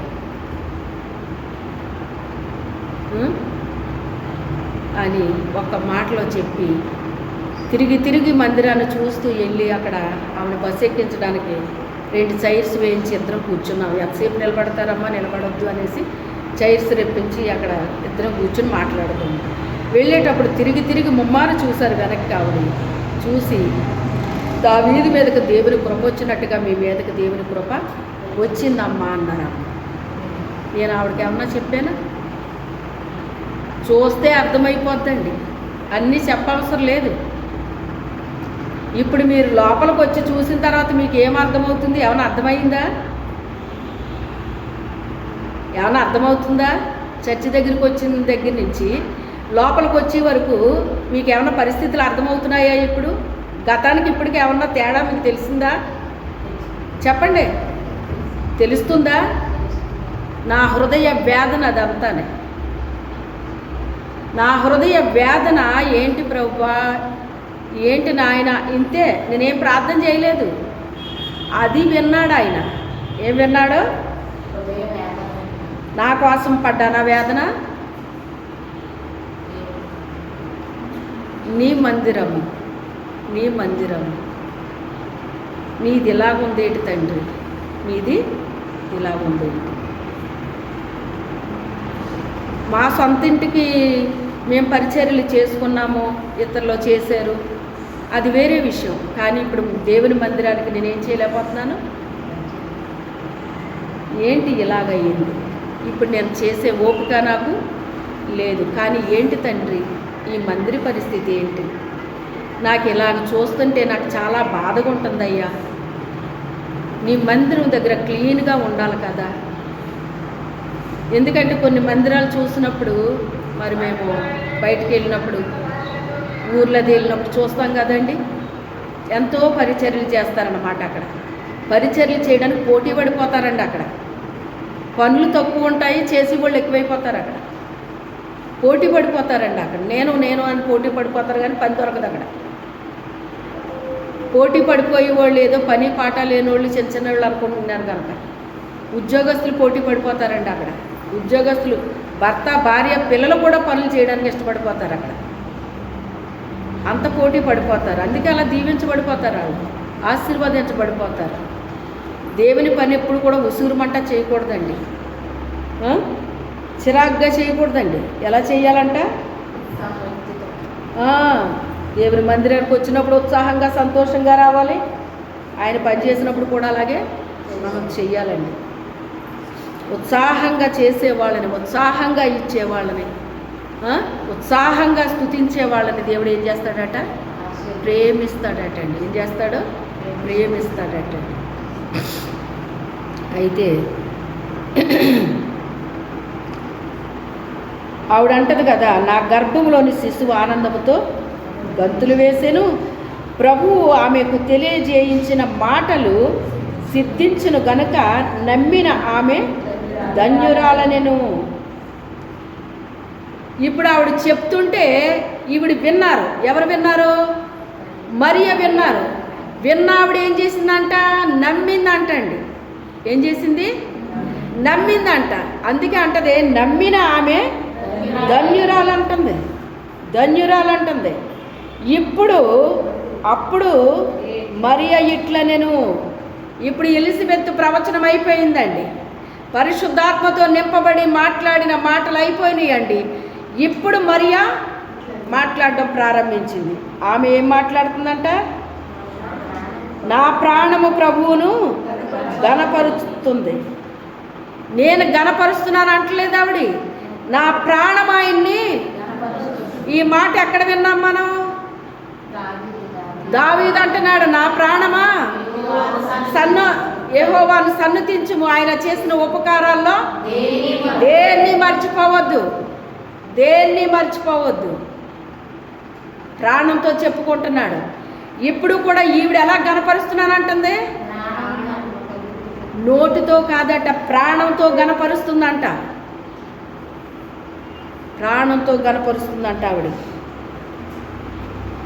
ఆయన తన దాసురాలి దేన స్థితిని అది. ఇప్పుడు నేను ఏమని చెప్తుంది ఆవిడ? ఆయనకి దాసురాలని అంటుంది. ఎవరికి దాసురాలంట? దేవునికి నేను దాసురాలని అంటుంది. ఈ మాట అంటాక మనకి ఇష్టమేస్తుందా? నేనేమన్నా దాసిదన్నా మీకు? కొంతమంది ఇలా మాట్లాడతారు. అసలు ఆ మాట ఎందుకు వచ్చింది? ఆ మాట ఎప్పుడు ఎవరు మాట్లాడకండి. ఎందుకు అంటే నేనేమన్నా దాసినా అని అన్న మాట వచ్చింది ఆ నోట్లోంచి, నిజంగానే దాసిలాగా వాడతాడు అప్పుడు దేవుడు. ఎందుకో తెలుసా? ఆ మాట నీ నోట్లోంచి ఇంకెన్నడో రాకుండా చేస్తాడన్నమాట. ఆ మాట రాకూడదు మన నోట్లోంచి. నేనేమన్నా దాసిదన్నా మీకు? అలాంటి మాట రాకూడదు మన నోట్లోంచి. వంచేస్తాడనమాట ఆయన. మనుషులు కాదు వంచటం, దేవుడు వంచుతాడు. ఇక ఆ మాట ఎన్నడం మన నోట్లోంచి రాకుండా చేస్తాడనమాట. అంటే ఆ మాట హెచ్చించుకున్నట్టు ఉందన్నమాట అండి. ఎలాగుంది? హెచ్చించుకున్నట్టుందన్నమాట. తనకు తాను తగ్గించుకొనివాడు హెచ్చింపబడును, హెచ్చించుకొనివాడు తగ్గింపబడును. మీకు చెప్పాను గతంలోని, నేను వెళ్ళిన మందిరంలో, ప్రభా అందరూ అన్ని పనులు చేస్తున్నారు ప్రభా, నేను చేయడానికి ఏ పని లేదు ప్రభా, అందరూ అన్నీ చేస్తున్నారయ్యా, నేను ఏం చేయను ప్రభా నీ మందిరంలో, ఏదో ఒక పని చేయాలని నాకు ఆశ ఉంది తండ్రి అంటే, దేవుడు అన్నాడు కదా ఆ రోజు జనవరి 1 అండి, ఆ రోజు మందిరంలో భోజనాలు ఉంటాయి, విస్తలు తీసి అన్నాడు దేవుడు. అలాగే ప్రభు అన్నాను. ఇది ప్రభుకి నాకు జరుగుతున్న సంభాషణ, ఎవరికీ తెలియదు ఆ విషయం. అయితే ఆ మందిరంలో ఒక ఇద్దరు ఎప్పుడు తీరుతూ ఉంటారట, నాకు తెలియదు ఆ విషయం. అప్పుడు ఎప్పుడు తినేస్తారా, ఎప్పుడు తీద్దామా, ఎప్పుడు తినేస్తారా, ఎప్పుడు తీద్దామా అని నేను కాచిపెట్టుకుని కూర్చున్నాను. మరి ప్రభువుని నేను అడిగాను కదా, నేను ఏదో ఒకటి చేస్తాను ప్రభు. అందులో వంటలు చేసే వాళ్ళు ఉన్నారు, ఉల్లిపాయలు కోసే వాళ్ళు ఉన్నారు, గిన్నెలు తోమి వాళ్ళు ఉన్నారు, పరిచర్య చేసే వాళ్ళు ఉన్నారు, అందరూ ఉన్నారు. కానీ నాకు చేయడానికి ఏ పని నాకు అక్కడ లేదనమాట. నేను వస్తానన్నాను, ఉల్లిపాయలు అన్నా కోస్తాను నేనంటే, మీరు రావద్దు అసలని, మీరు ఉల్లిపాయలు కోతమేట అన్నారు నన్ను. మరి ఇంకేం చేయాలి నేను ప్రభు, మరి నేను ఏదో చెయ్యాలని ఉంది నీ మందిరంలో అంటే, మరి దేవుడు ఏం చెప్పాడు, చెయ్యాలని ఉందా అని మరి ఇంకోటి చెప్పొచ్చు కదా నాకు. ఏం చెప్పాడు ఆయన, వంగుతానా లేనా, ఏంటి విస్తరలు తీయమంటావా ప్రభువా అంటదా, లేకపోతే తీస్తాను అంటదా. టెస్టింగ్ పెట్టాడు నాకు, తీసేస్తాను ప్రభువా అన్నా. విస్తరలు తీస్తంటే ఎప్పుడు తీసేవాళ్ళు అలా బయటికి వెళ్ళారంటాడు, పాపం పెద్దోళ్ళు అనమాట అండి. బయటికి వెళ్ళి వచ్చేటోడికి నేను తీసేస్తున్నాను, అమ్మమ్మమ్మమ్మ అంటే వచ్చేస్తున్నారు వాళ్ళు. ఎందుకంటున్నారు నాకు తెలియదు, ఎవరిని అంటున్నారో కూడా నాకు తెలియదు. వచ్చేసి నా చెయ్యి పట్టేసుకుని మీరు తీయటానికి వీల్లేదన్నారు. యాండి అన్నాను, మేము చేసేదే ఈ పని, మా పనిని మీరు చేయకుండా చేసేస్తే మేమేం చేయాలి ఇంక మందిరంలో? వాళ్ళిద్దరూ వృద్ధులండి, మేము చేయగలిగిందే ఈ చిన్న పని. వాళ్ళు ఏం పని చెప్తున్నారు దాన్ని? మేము చేసేదే ఈ చిన్న పని, ఇంకంతకంటే మేమేం చేయగలం ఇందులోని? ఈ పనిని కూడా మీరు చేసేస్తానంటే ఇంక మేమేం చేయాలి ఇక్కడ? మేము ఊరుకు వచ్చి కూర్చుని వెళ్ళిపోమా అని అన్నారు. అలా కాదండి, ఎప్పుడు మీరే తీస్తారు కదా, ఈ ఒక్కసారికి నాకు ఇవ్వండి, ఈ ఒక్కసారికి నాకు ఇవ్వండి అని వాళ్ళు నేను బతిమాలుకున్నాను. ఏం చేసుకున్నాను? బతిమాలుకున్నాను. అయితే వాళ్ళు ఏమన్నారు తెలుసా అండి? ఈ ఒక్క ట్రిప్కి మీకు అవకాశం ఇస్తున్నాము, నెక్స్ట్ ట్రిప్ నుండి మేమే తీస్తామన్నారు వాళ్ళు. మరి ఇంకేం చేయాలి నేను? వాళ్ళంత అలాగే నన్ను అంటే నేనేం చేయాలి సరేనండి అని నేను అన్నాను అనమాట. అంటే నేను వంగుతానా లేదా అని దేవుడు ఏం చేశాడు నన్ను అక్కడ అయితే అన్నాడు అనమాట. ఆల్రెడీ ఆ మందిరంలో నాకు స్పెషల్ సాంగ్ ఇచ్చేవారు, ప్రార్థన ఇచ్చేవారు, ఎప్పుడైనా వాక్యం చెప్పడం అవసరమైతే వాక్యము నాకు ఇచ్చేవారు. అలాగా ఆ అవకాశాలు నాకు మొదటి నుంచి ఉన్నాయండి అక్కడ. అయినప్పటికైనా నాకు ఇంకా ఏదో చేయాలని ఆశ ఉంది. అయితే టెస్టింగ్ పెడతాడు దేవుడు మనకి. ఏం చేస్తాడో? టెస్టింగ్ పెడతాడు. ప్రతి దాంట్లో వంగాలి. మనం ఏం చెయ్యాలి? ఎప్పుడు రానమాట ఈ రోజు వచ్చింది. ఏమొచ్చింది? స్టార్టింగ్లోనే వచ్చేసింది మీకు అది. ఎంతమంది చేస్తారో చూద్దామని వచ్చింది. ఏమొచ్చింది?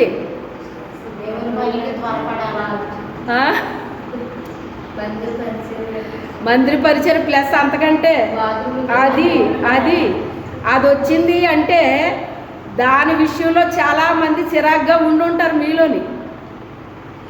మీ చిరాకును పోగొట్టడానికి దేవుడు మీకు ఏమి ఇచ్చాడు? ఇప్పుడు ఒక ఛాలెంజ్ అన్నమాట ఇది మీకు. నువ్వు తగ్గించుకుంటావా పని చేస్తావో, హెచ్చించుకుంటావా పని చేయవు, అంతే, ఇంకేం ఉండదు. నువ్వు తగ్గించుకుంటే నిన్ను ఇంకా పైకి లేపుతాడు ఆయన. నువ్వు హెచ్చించుకున్నావంటే ఇంకా తగ్గింపులోకి తీసుకెళ్తాడు, అంతే. ఇంక అంతకంటే ఏం ఉండదు. ఎలా ఉండాలి అంటే మనము సాంగ్ ఇస్తే పాడాలి, ఎక్కడన్నా తొడమంటే తొడాలి, తోమ్మంటే తోమాలి, కడగమంటే కడగాలి. ఏది చెప్పినా సరే నేను రెడీ అన్నట్టు ఉండాలన్నమాట. హల్లెలూయా. అదండి ఛాలెంజ్ జీవితం అంటేని. ఛాలెంజ్గా ఉండాలి దేనికైనా. మనం సాంగ్ పాడమంటే ఎవరికైనా ఆనందంగా వచ్చి పాడేస్తారు. బాత్రూమ్ కడగమంటే కడుగుతారా? ఆనందంగా కడుగుతారు ఎవరన్నానే? అక్కడ కనపడుతుంది మన ఓర్పు సహనం అన్నమాట. అది టెస్టింగ్లు. ఏమనుకుంటున్నారు? ఇవి టెస్టింగ్లు. ఈ పాటికే మీ హృదయాల్లో అది లోపలికి వెళ్ళింది. మరి ఎంతమందిలో కార్యం జరుగుతుందో నాకు తెలియదు, కానీ న్యూ ఇయర్లో మరి దాన్ని ఎవరో పాటిస్తారో నాకు తెలియదు. అది మీకు సంబంధించింది. అది ఇంకా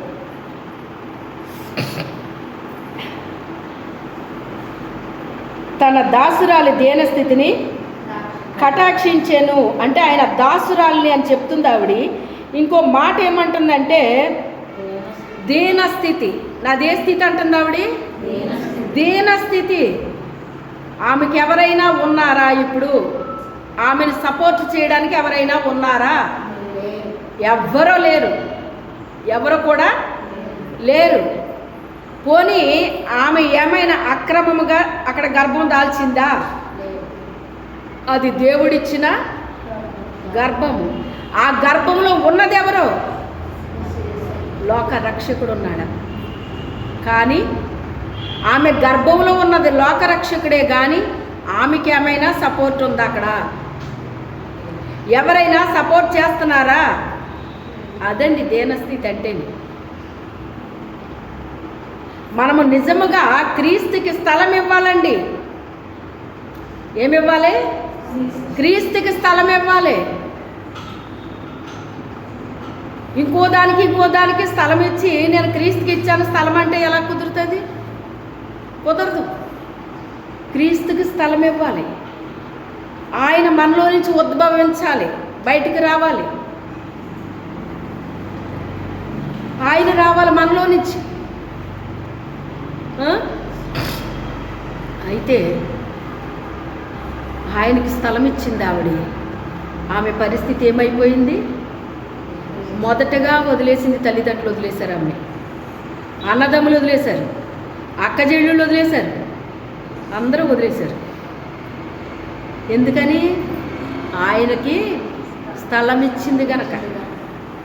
ఆయనకి స్థలం ఇవ్వకపోతే అందరూ కట్టగట్టుకుని కలిసి ఉందిరాళ్ళు ఏం చేస్తారు? వీళ్ళింట్లో ఫంక్షను, వాళ్ళింట్లో ఫంక్షను, వీళ్ళింట్లో పుట్టినరోజు, వాళ్ళింట్లో పుట్టినరోజు, వీళ్ళింట్లో పెళ్ళి, వాళ్ళింట్లో పేరంటం, ఇలాగ ఒకరింటికి ఒకళ్ళు తిరుగుతూ సరిపోతుంది అన్నమాట అండి. ఇప్పుడు లోకరక్షకుడికి ఈవిడ ఎప్పుడైతే తన గర్భాన్ని ఇచ్చిందో ఇంక ఈ పెళ్ళిళ్ళు పేరంటాళ్ళు అవి ఇవన్నీ ఏమైపోతాయి? కటింగ్ అయిపోతాయి. ఏమైపోతాయి? కటింగ్ అయిపోతాయి. ఆ రోజే దేవుని పని ఉంటుంది. ఆ రోజే నీ యొక్క రక్త సంబంధుల ఇంట్లో ఏదోటి ఉంటుంది. ఆ రోజే దేవుని మందిరంలో ఏదోటి ఉంటుంది. ఆ రోజే నీ యొక్క పుట్టింటోళ్ళ ఇంట్లో ఏదోటి ఉంటుంది. నా పనికి ఈమె ఇంపార్టెంట్ ఇస్తుందా? తన యొక్క శుభకార్యాలకి ఇంపార్టెంట్ ఇస్తుందా? నా పనికి ఇంపార్టెంట్ ఇస్తుందా? ఆమె తన యొక్క బంధువులకి ఇంపార్టెంట్ ఇస్తుందా? ఆయన మనల్ని ఏం చేస్తాడండి? పరీక్షిస్తాడో.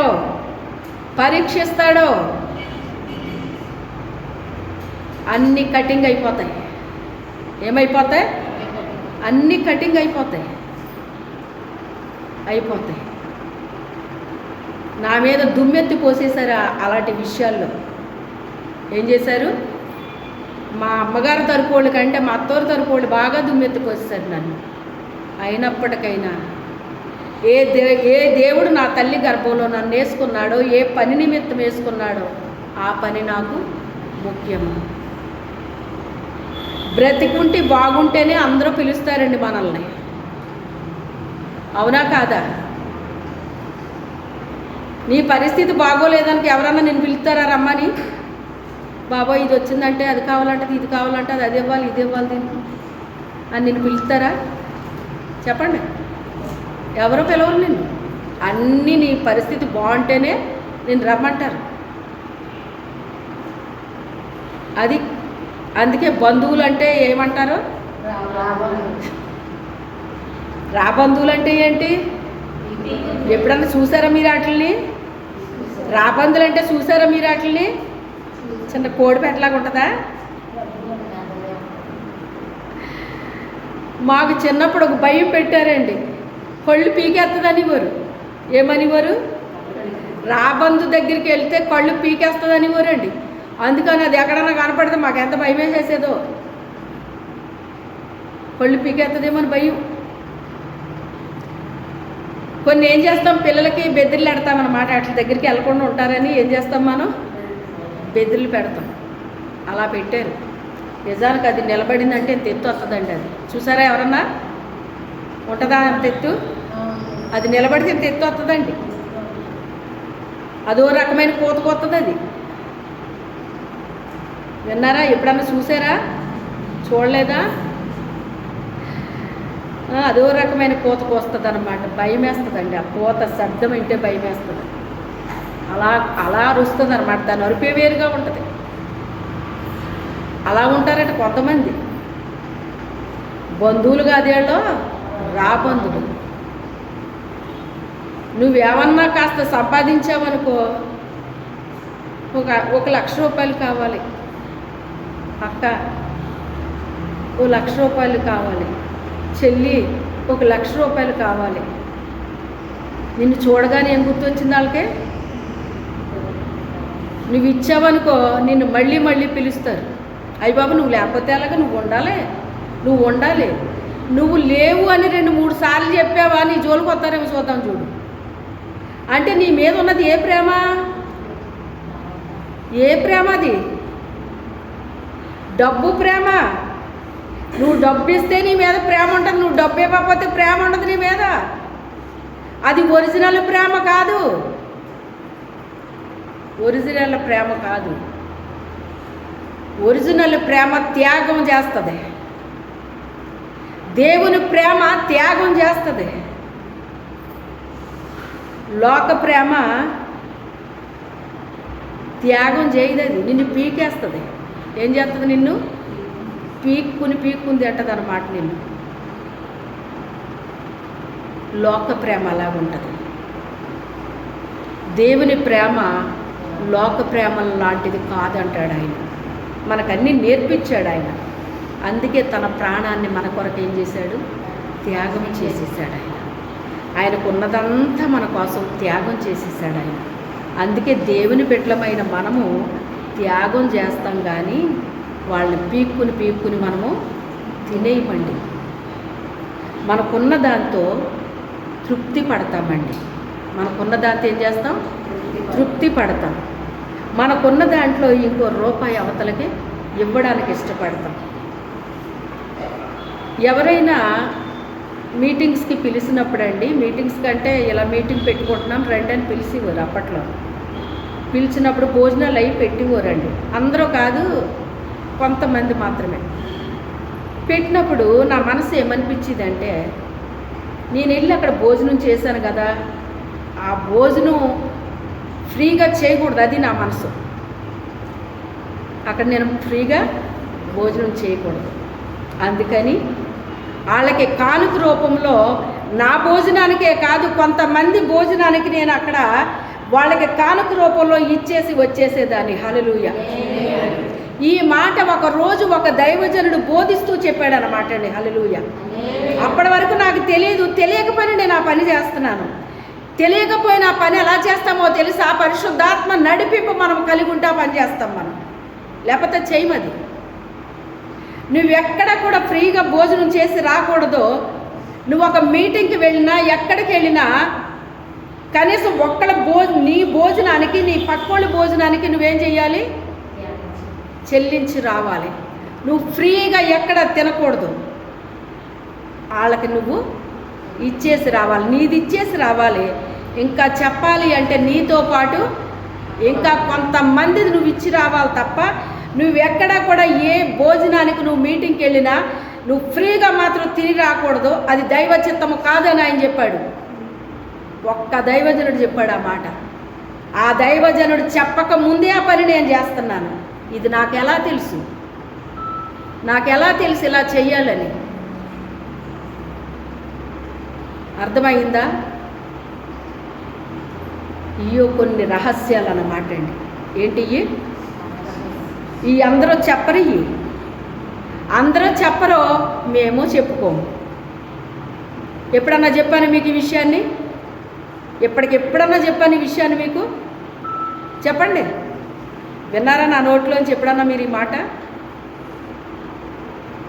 ఎందుకో మరి చెప్పించాడు ఈరోజు. కొన్ని చెప్పిస్తున్నాడు ఆయన. చివరి ఆదివారం కదా, మరి కొన్ని చెప్పిస్తున్నాడేమో. మరి ఆ రీతిగా ఉంటుందండి. ప్రేమ ఏం చేస్తుంది? త్యాగము చేస్తుందండి. త్యాగము చేస్తుంది. ఆయన త్యాగం చేశాడు కనుక మనల్ని కూడా త్యాగం చేయమనే చెప్తాడండి ఆయన. మనకి ఏం చెప్తాడు? త్యాగం చేయమని చెప్తాడు. తన దాసురాలిని కటాక్షించెను, దీనస్థితిని కటాక్షించెను. ఆమెను ఒంటరిగా వదిలేశారండి. ఏం చేశారు? ఒంటరిగా వదిలేశారు. అందరూ వదిలేశారండి.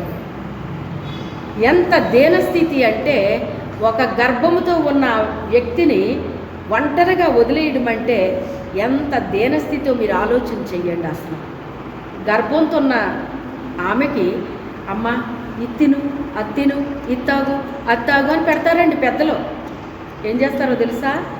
వాళ్ళకున్నా లేకపోయినా తెలిసిన వాళ్ళైనా ఎవరైనా కూడా అన్నమాట, ఇది తినమ్మా, అది త్రాగమ్మా, అదమ్మా, ఇదమ్మా అని చెప్పేసి ఏమో ఏది తినాలనిపిస్తుందో ఈ అమ్మాయికి, దేని మీద ఉంటుందో అని చెప్పేసి ఏదో ఒకటి తినమంటారు, ఏదో ఒకటి పెడతారన్నమాట అండి. కానీ అది ఉందా మరియకి? దీనస్థితి. ఎవ్వరు నా అన్న వాళ్ళు ఆమెని లేరండి. ఎందుకు అంటే ఆమెను అర్థం చేసుకోగలిగింది. ఇప్పుడు ప్రస్తుతానికి ఎవరున్నారు అక్కడ? ఎలిజబెత్ మాత్రమే ఉంది. ఎందుకంటే ఆమె పరిస్థితి కూడా అలాంటిది కనుక ఇప్పుడు ఆమె మాత్రమే అర్థం చేసుకోగలదు ఆమెని. ఇంకెవరు లేరు ఆమెను అర్థం చేసుకోవడానికి అక్కడ. అందుకే దేవుడే పంపించాడు ఆమె దగ్గరికి. అక్కడికి నీకు ఓదార్పు కావలసిన, ధైర్యం కావలసిన ఆమె తప్ప ఇంక నీకు ఎవరు లేరమ్మా అని పంపించాడు అన్నమాట దేవుడు అక్కడికి. అయితే ఇప్పుడు ఆవిడేమంటుంది? తన దాసురాలి దేనస్థితిని ఆయన కటాక్షించాడు అని చెప్తుందన్నమాట. కటాక్షము ఎవరి మీదకి వస్తుంది అంటేనంట, సత్పురుషుల మీదకి కటాక్షం వస్తుందని రాశాడండి సామెతల్లోని. అంటే మంచి పురుషుడి మీదకే దేవుని యొక్క కటాక్షము వస్తుందని రాయబడింది అన్నమాట. అంటే పురుషుడి మీదకి మాత్రమే కాదు, స్త్రీ మీదకి కూడా ఏమొచ్చింది ఇప్పుడు? ఇప్పుడు మంచి స్త్రీ అనుకోవాలి. ఇప్పుడు ఈమెను ఏమనుకోవాలి మనం? మంచి స్త్రీ అనుకోవాలన్నమాట అండి. అక్కడే చెప్పింది కదా, స్త్రీలలో నీవు ఆశీర్వదించబడిన దానవు అని చెప్పబడింది అక్కడ. ఇప్పుడు ఏమంటుంది ఆవిడ? దేవుడంట ఆమెని మంచి స్త్రీగా ఎంచి దేవుని యొక్క కటాక్షం వచ్చిందంటండి ఆమె మీదకి. ఏమొచ్చింది? దేవుని యొక్క కటాక్షం ఆమె మీదకి వచ్చిందంటండి. అంత మాత్రమే కాదు, కానీ నా ఆత్మ నా రక్షకుడైన అది ఎక్కడ ఆనందిస్తుందంట? సినిమాలు చూసి ఆనందిస్తుందా? సీరియల్స్ చూసి ఆనందిస్తుందా? ఏం చూసి ఆనందిస్తుంది ఆవిడ? తన రక్షకుడైన నా ఆత్మ నా రక్షకుడైన దేవుని యందు ఆనందిస్తుంది. అయ్యో నన్ను పట్టించుకునే వాళ్ళు లేరే, ఇలా దిక్కుమాలిన దానిలాగా ఉందేంటి నా పరిస్థితి అని దుఃఖపడతా లేదటండి. నా రక్షకుడైన నా దేవుని యందు నా ఆత్మ ఆనందిస్తుంది అంటుంది. ఆలోచించండి, మీ ఆత్మ దేన్ని బట్టి ఆనందిస్తుంది? ఎవరిని బట్టి ఆనందిస్తుంది? దేన్ని బట్టి ఆనందిస్తుంది? ఆలోచన చేసుకోండి. నా ఆత్మ అయితే ఇలాగ ఆనందిస్తుందని చెప్తుంది ఆవిడ. దేవుని ధర్మశాస్త్రాన్ని చదువుతూ ఆనందిస్తున్నానన్నాడు ఒక ఆయన. ఎవరైనా? దావీదు గారు. ఈమె కూడా అలాగే చెప్తుందండి. సర్వశక్తిమంతుడు నాకు గొప్ప కార్యములు చేసెను గనుక ఇది మొదలుకొని అన్ని తరముల వారును నన్ను ధన్యురాలందురు. సర్వశక్తిమంతుడు నాకు గొప్ప కార్యములు చేసేను. నేను గర్భం దాల్చాను అంటే ఇది ఎలా దాల్చాను? నేను సర్వశక్తిమంతుడు అంటే ఆయనకు అసాధ్యమైనది ఏమీ లేదు. ఆయన నాకేం చేశాడు? గొప్ప కార్యాలు చేశాడు నా జీవితంలో. చిన్ని చిన్ని కార్యాలు కాదు, గొప్ప కార్యాలు చేశాడు నా జీవితంలో అంటుంది. ఎందుకు గొప్ప కార్యాలని చెప్తుంది ఆమె? కన్యకలందరూ కూడా వివాహాలు చేసుకోకుండా నా గర్భాన్ని ఆయన వస్తే బాణు అని వివాహాలు చేసుకోకుండా కనిపెట్టిన వాళ్ళ దగ్గరికి ఆయన వెళ్ళలేదు. కానీ ఎవరి గర్భాన్ని వాడుకుంటున్నాడు ఆయన? ఆ దీనురాలి గర్భాన్ని కోరుకున్నాడట ఆయన. ఎవరిని కోరుకున్నాడో? దీనురాలి గర్భాన్ని. ఎవడు దీనుడై నలిగిన హృదయం కలవాడై నా మాట విని వణుకుచుండునో వాళ్ళని దృష్టించడం కాదంట, వినయము కలిగిన మనస్సులో ఆయన నేను ఉంటానంటున్నాడు. ఆయన నివాసం చేస్తాడటండి. నివాసం చేయటం అంటే ఏంటి? ఉండిపోతాడు. ఇంకా అలాగా వాళ్ళ దగ్గర ఏం చేస్తాడు? ఉండిపోతాడు. తెల్లారు లేచిన దగ్గర నుంచి నీ ఇంట్లో వాళ్ళు నేను తిడతా ఉన్నారనుకోండి, ఎలా ఉంటుంది నీ నివాసం? తెల్లారు లేచిన దగ్గర తిడతానే ఉంటున్నారు. వాళ్ళు రాత్రి పడుకున్న దగ్గరికి కూడా తిడతానే ఉంటున్నారు. ఆ ఇంట్లో నువ్వు ఎలా నివాసం ఉంటావు? నెమ్మది ఉంటుందా నీకు? చెప్పండి, ఉంటుందా? నివసిస్తావు కానీ ఎంత చిరాగ్గా ఉంటుంది నీకు అలాంటి కొంపలో ఉండాలంటే. తప్పక ఇలా ఉంటున్నాను కానీ నా ఇంట్లో నాకేం లేదు, మనశ్శాంతి లేదు. అలాగే దేవుని ఆత్మ కూడానే మనం గందరగోళ జీవితాలతో ఉంటే మనలో నివాసం ఉండడండి. ఆయన ఎంతసేపు లోకాన్ని కోరుకుంటూ, లోకాశలు కోరుకుంటూ, లోకాన్ని ప్రేమిస్తూ, లోకం చుట్టూ తిరుగుతూ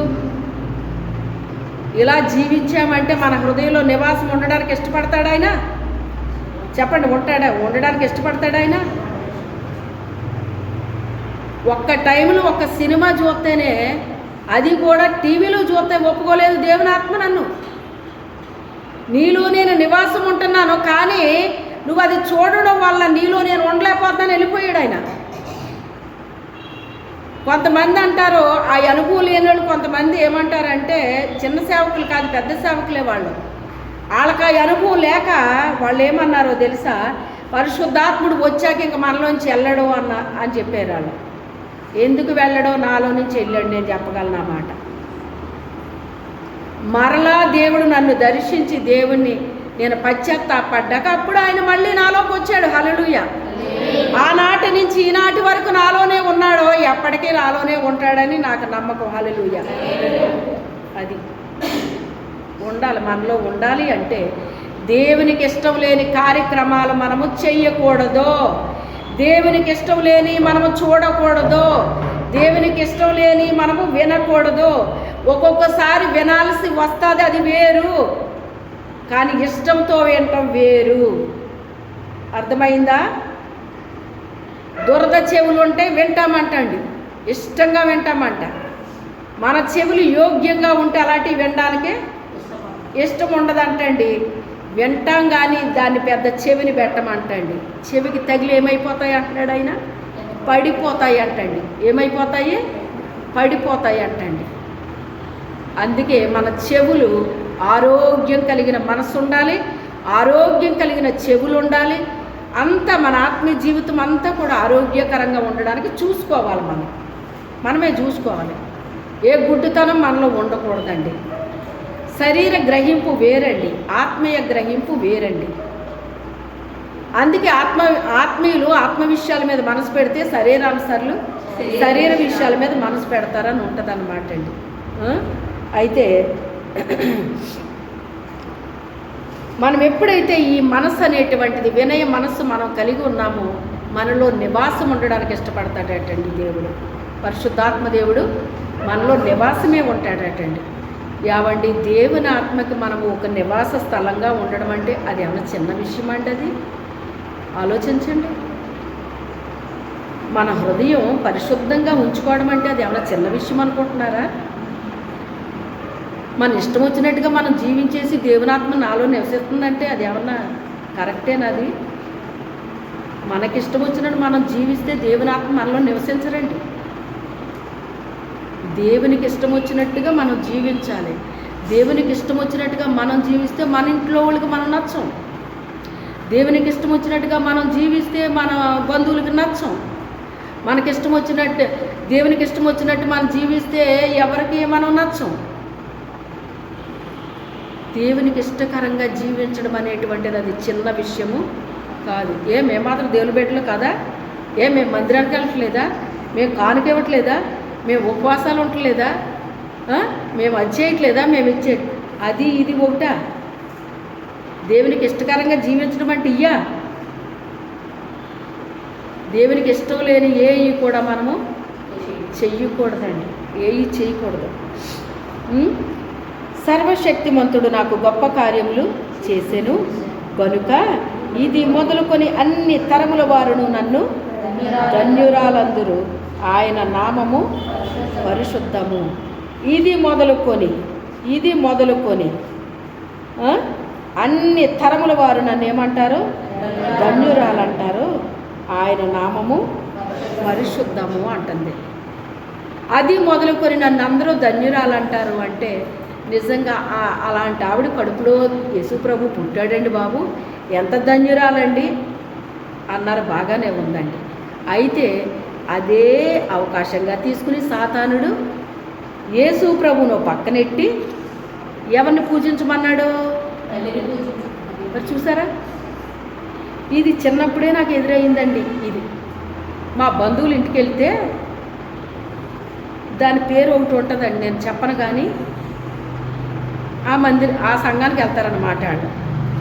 ఆ సంఘానికి వెళ్తే అదేమి సంఘం అది అన్నాను నేను. మాది సియోను పెంతుకొస్తానమాట. నా చిన్న వయసు నుంచి వెళ్ళేది మా ఆత్మీయ తండ్రి గారి సంఘం సియోను పెంతుకొస్తాండి. అందుకని ఆ అనుభవాలు మాకున్నాయన్నమాట. ఇదేంటో నాకు తెలియక ఇక్కడే పెడతారు ప్రార్థన అన్నారు. మా పిండి గారి ఇంటికి వెళ్ళాను నేను, ఆ పక్కనే ఉందన్నమాట. వెళ్తే అది ఎలాగుందంటే స్టాండ్ సిట్ అంటున్నారు. అక్కడ ఏమంటున్నారు? స్టాండ్ అంటున్నారు, నిలబడుతున్నాం. మళ్ళీ ఏదో కూర్చుని చదువుతున్నారు. సిట్ అంటున్నారు, మళ్ళీ కూర్చుంటున్నాం. మళ్ళీ స్టాండ్ అంటున్నారు. ఈ స్టాండ్ సిట్ సరిపోయింది నాకు వెళ్ళి కాడి నుంచి. ఇదేంటి ఇది ఇలా ఉంది అనుకునేసరికి, ఏంటి ఏం మంత్రం ఇది, ఏంటి ఏం ప్రార్థన ఇది అంటే దీన్ని పలానా అంటారో అని చెప్పారన్నమాట. అలాగా అప్పుడు వాళ్ళు చెప్పింది ఏంటి అంటే వాళ్ళ మరియమ్మని ఆరాధిస్తారు అని అన్నారు. ఆ చిన్న వయసులోనే నా మనసు ఒప్పుకోలేదు. ఏం ఒప్పుకోలేదు? నాకు ఎలా తెలుసు అది? నేను చిన్నదాన్ని కదా, మరి నాకు ఎలా తెలుసు? అప్పుడు నేను ఆ వయసులోనే, అప్పటికి ఇంకా పెద్ద చదువు కూడా లేదు, చిన్నదాన్ని నేను. కలెక్టర్ గారు ఉన్నారు, కలెక్టర్ గారి తల్లి గారు ఉన్నారు. కలెక్టర్ గారి దగ్గరికి వెళ్ళాం మనం ఏదో పని మీద. ఆయన సంతకం మనకు కావాలి. వాళ్ళ తల్లిగారు కనిపించారు. లోపల ఉన్నారు బాబు అని చెప్తారు ఆవిడ. కలెక్టర్ గారు తల్లిగారు కనుక ఆవిడని ఏం చేస్తాం మనం? గౌరవిస్తాము. నమస్కారం అమ్మ అని చెప్తాము ఆవిడకి. ఆవిడని గౌరవిస్తాము, ఆయన తల్లి కనుక. అంతే తప్ప మీరు ఎందుకు వచ్చారు అని అడుగుతారు ఆవిడ. ఇలాగ సంతకం కావాలండి అయ్యగారి తట్టం, అయితే నేను పెట్టేస్తానని ఆవిడ అందనుకోండి, పెట్టించుకుని వచ్చేస్తామా అన్నాను నేను. నిజంగా ఆ వయసులో నాకు ఎలాగ చెప్పానో నాకే అర్థం అవ్వలేదు. నాకు తెలియదు అది అసలు. మనసు ఒప్పుకోవట్లేదు, మనసు ఏం చేయట్లేదు, ఒప్పుకోవట్లేదు. అది కరెక్ట్ కాదని నా మనసు అంగీకరించట్లేదు. వాళ్ళతో నేను ఏకీభించలేకపోతున్నాను. ఏకీభవించకపోవడానికి వయసు నిమిత్తం ఉండదు. నా మనసు అసలు అంగీకరించట్లేదు. నేను చాలా మంచి అమ్మాయిని అని మంచి పేరు నాకు. అలాంటిది ఇప్పుడు ప్రభు నిమిత్తం ఏమొచ్చింది నాకు అక్కడ? ఇప్పుడు వాళ్ళకి నాకు వ్యతిరేకత వచ్చేస్తుంది. ఇప్పుడు వాళ్ళు ఏమనుకుంటారు నన్ను? ఇదేంటి పాప ఎంతో మంచిది అనుకున్నాము, ఈ పాప ఏంటి ఇలా మాట్లాడుతుంది అంటారనరా? మరి ఇప్పుడు నేనేం చెయ్యాలి? నేను మంచి అమ్మాయిని అని అనిపించుకోవడం కోసం నేను రాజీ పడిపోవాలా? వాళ్ళు ఏమనుకున్నా పర్వాలేదు, నేను కాదు అని చెప్పాలా? ఇప్పుడు ఏం చెయ్యాలి నేను? మీరు ఆలోచించండి. కానీ నేను రాజీ పడలేదు. వాళ్ళు ఏమన్నా అనుకొని నేను రాజీ పడలేదు. నేను ఒప్పుకోను అలాగా. అప్పుడు ఆవిడ సంతకం పెడతానంటది, మీరు పెట్టించుకుంటారా అన్నాను నేను. అబ్బే ఆవిడ సంతకం ఎలా కుదురుతుంది, ఆయన సంతకమే కదా కావాలి అని.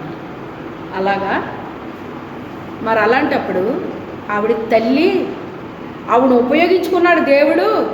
కానీ ఈయన ఇంపార్టెంట్. ముందు ఈయన లోకరక్షకుడు, ఈయన వల్లనే రక్షణ ఉంది చెప్తుంది కదా బైబిల్ చెప్తుంది. అంటే అంత బైబిల్కి సంబంధించినంత నా దగ్గర లేకపోయినా వినటి వలన విశ్వాసం నాకు వచ్చింది. దైవజనులు ఏం చెప్తున్నారు అలాగ వినేదాన్ని, పక్కకు చూసేదాన్ని కాదు. అటు ఇటుని ఒక మాట పోద్దేమో నాకు భయం. ఆ భయంతో అలా వినేసిందంతా లోపల పోయేది. లోపల పోయిన తర్వాత బయటికి తెచ్చి మళ్ళీ దాన్ని నేను ధ్యానించేదాన్ని. ఈ ధ్యానించడం వలన పరిశుద్ధాత్మ దేవుడు అది నాకు వివరంగా అర్థమయ్యేటట్టుగా చేసేవారు.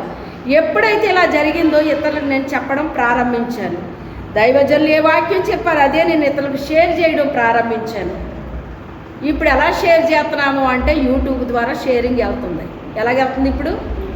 అప్పుడు మేమే చెప్పేవాళ్ళం ఇతరులకి షేర్ చేయాలి. అది మొదట ఉండాల్సిందే. అది మనకి ఇలా వినేసి అలా లోపల పెట్టేసుకుంటే నీ కడుపులో అది ఎందుకు పనిచేయదు అన్నమాట. ఏం చేయాలి? నువ్వు దాన్ని ఇతరులకు షేర్ చేయాలి, పంచాలి. నువ్వు విన్నదాన్ని ఏం చేయాలి? నలుగురికి పంచాలి.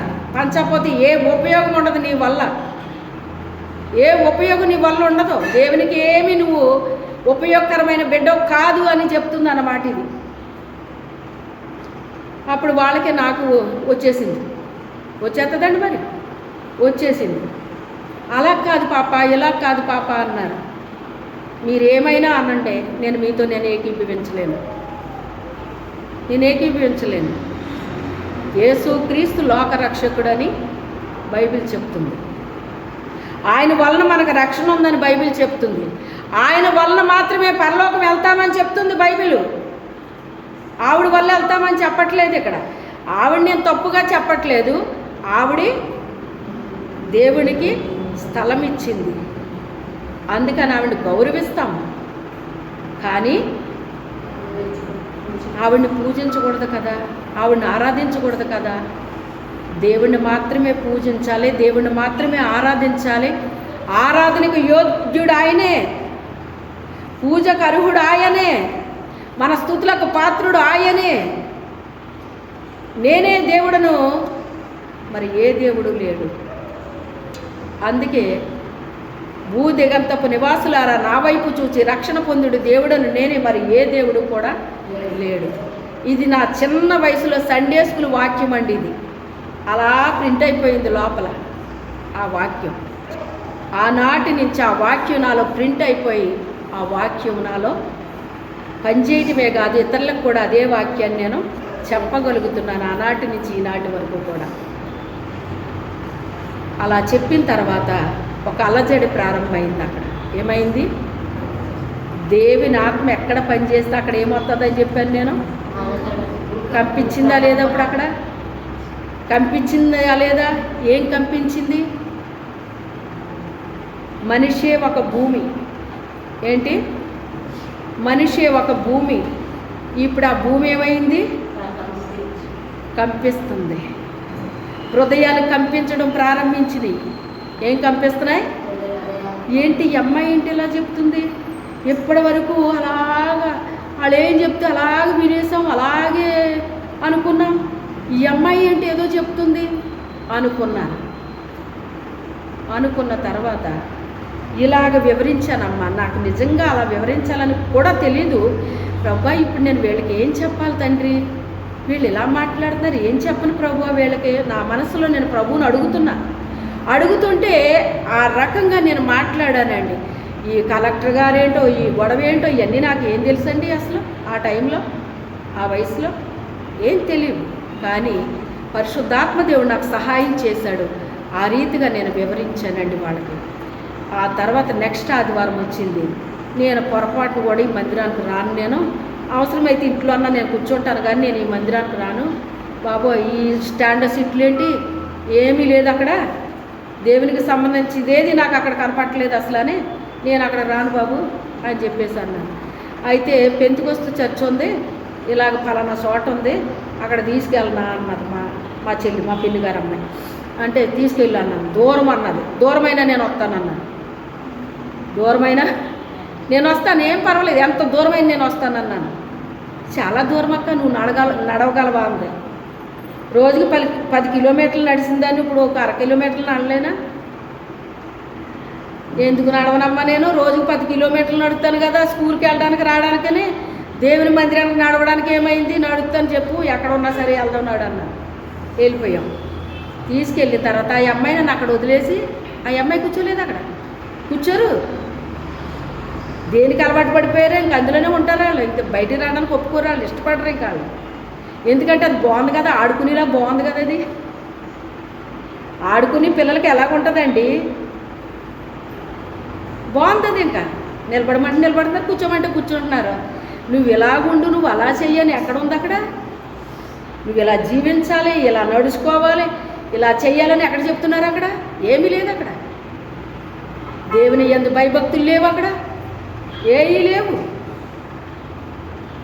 ఏమీ లేని చోట ఏముంటాయి చెప్పనా నేను? పెట్ట కథలు, జోకులు, ఇవే, ఇంతకంటే ఏముండవు అక్కడ. ఎక్కడైనా మీరు చూసుకోండి, అలాగ పెట్ట కథలు చెప్తా, మీకు జోకులు వేస్తా, కాలక్షేపం చేసేసి అయిపోయింది అనిపించేస్తారు. మీకు ఎంత ఆనందంగా ఉంటుందంటే, ఈరోజు పాస్టర్ గారు నిజంగా చెప్పారు జోకు, మరి ఆ కథ ఎంత బాగుందో, నిజంగా జోక్ ఎంత బాగుందో. అక్కడ ఏమైనా వాక్యం ఉంటాయి కదా, వాక్యం లోపలికి వెళ్ళడానికి ఆ జోకే వీళ్ళకి గుర్తుంటుంది, ఆ బిట్టగతే వీళ్ళకి గుర్తుంటుంది. ఏమాత్రం చాలే మట్టి బొరలర్ర కొండ అంటాడు అనమాట సైతాను. బాగుంది కదా. నన్ను అక్కడ వదిలేసింది. అక్క నేను మళ్ళీ వస్తాను, నేను తీసుకెళ్తాను అంతే. సరేనమ్మా నాకు తెలిసిపోయింది కానీ నువ్వు తీసుకొచ్చావు కానీ నేను వచ్చేస్తానులే అన్నాను. లేదు లేదు అయిపోయే టైంకి నేను వచ్చేస్తానులే అనేసి వాళ్ళని అడిగి ఎప్పటికో అవుతుందో తెలుసుకుని వెళ్ళిపోయిందనమాట. వెళ్ళిపోయిన తర్వాత నేను వెళ్తా ఊరు వెళ్ళినా కూడా బైబిల్ పట్టుకెళ్ళిపోయింది అన్నాడు. బైబిల్ పట్టుకెళ్ళిపోతే ఏ ఊరి నుంచి వచ్చావమ్మ పాప నువ్వు, ఏంటి నీ సంగతి ఏంటని పాస్ట్ గారు అడిగారు. ఇలాగండి అని చెప్పాను. పాట పాడతావా అమ్మ అన్నారు. పాడతానండి అన్నాను. నా దేవుని గురించి పాడడానికి నాకు భయం ఏంటి, అది చుట్టాలు ఊరైతే నాకేంటి, ఏ ఊరైతే నాకేంటి, నా దేవుని మందిరం ఏంటది, నా దేవుని మందిరం. నా దేవుడిని ఎక్కడైనా నేను స్తుతిస్తాను, ఎక్కడైనా ఆరాధిస్తాను, ఎక్కడైనా గణపరుస్తాను. పాట పాడతావా అమ్మ అన్నారు. పాడతానండి అన్నాను. అయితే ఇలాగొచ్చి మైక్లో పాడమ్మా అన్నారు. వెళ్ళి పాడాను. చాలా బాగా పాడేవమ్మా, చిన్న వయసు అయినా కానీ అని ఆ పాస్ట్ గారు సంతోషపడిపోయి ఇంకో పాట పాడతావమ్మా అన్నారు. పాడతానండి అన్నాను. మళ్ళీ ఇంకో పాట పాడేశాను. అయిపోయింది. వాక్యం చెప్పారు. అది పెంతుకొస్తు చర్చ్ అన్నమాట అండి. నా అనుభవానికి దానికి చాలా వరకు పర్వాలేదన్నమాట. అంత అయిపోయిన తర్వాత బైబిల్ తెరుచుకున్నాను అనమాట. ఆయన వాక్యం చెప్తుంటే నేను తెరుచుకుని నేను చూసుకుంటున్నాను. బైబిల్ ఎక్కడదమ్మా నీకు అన్నాడు ఆయన. నేను తెచ్చుకున్నానండి. ఎక్కడి నుంచి తెచ్చుకున్నావమ్మా అని. మా ఇంటి దగ్గర నుంచి తెచ్చుకున్నానండి, మా ఊరి నుంచి అన్నాను. నా గురించి కొంచెం వాక్యం నడిచింది అక్కడ. ఇంతకని నేను ఎక్కడికి వెళ్తే అక్కడే నా గురించి అక్కడ వాళ్ళందరికీ ఒక క్లాస్ ఎత్తా ఉండేవారు అన్నమాట. మనం వెళ్ళిన దగ్గర ఒక సాక్ష్యం వచ్చేస్తూ ఉంటుందండి. మన గురించి వాళ్ళు మాట్లాడుకోవాలని ఆశింతే రాదది. మనం ఎప్పుడైతే దేవుని కొరకు మనం ఉపయోగపడుతున్నామో మన దేవుడే మనకు ఆ అవకాశాన్ని ఇస్తాడన్నమాట. ఒకసారి లెగ్స్ నిలబడమ్మన్నాడు. మళ్ళీ నాయన నిలబడ్డాను. ఆ పాపం చూడండి, చుట్టాలు ఇంటికి వచ్చింది, బైబిల్ తెచ్చుకుంది ఆ అమ్మాయి. ఎవరన్నా బైబిల్ అట్టుకెళ్తారా? ఊరు వెళ్ళేటప్పుడు బట్టలు అట్టుకుని వెళ్తారు, ఇంకోటి పట్టుకుని వెళ్తారు. కానీ ఆ పాప చూడండి బైబిల్ తెచ్చుకుంది. ఈ పాపకి దేవుడు అంటే ఎంత ఇష్టమో చూడండి అన్నారు ఆయన. అని ఆ సంఘస్థులకు ఒక క్లాస్ ఇచ్చాడు ఆయన. కూర్చోమ్మన్నారు. కూర్చున్నాను. ప్రార్థన అయిపోయాక మళ్ళీ నాతో కాసేపు మాట్లాడారు. నేను వెళ్ళిపోతానండి అన్నాను. వద్దమ్మా ఉండు, నువ్వు ఒక్కరిదాన్ని వెళ్ళొద్దు అని మనిషినిచ్చి 2 మనుషులు నాకు పంపించారనమాట కూడా. ఆ పాప వాళ్ళ ఇంటికి తీసుకెళ్ళి అప్పచెప్పేయండి కానీ.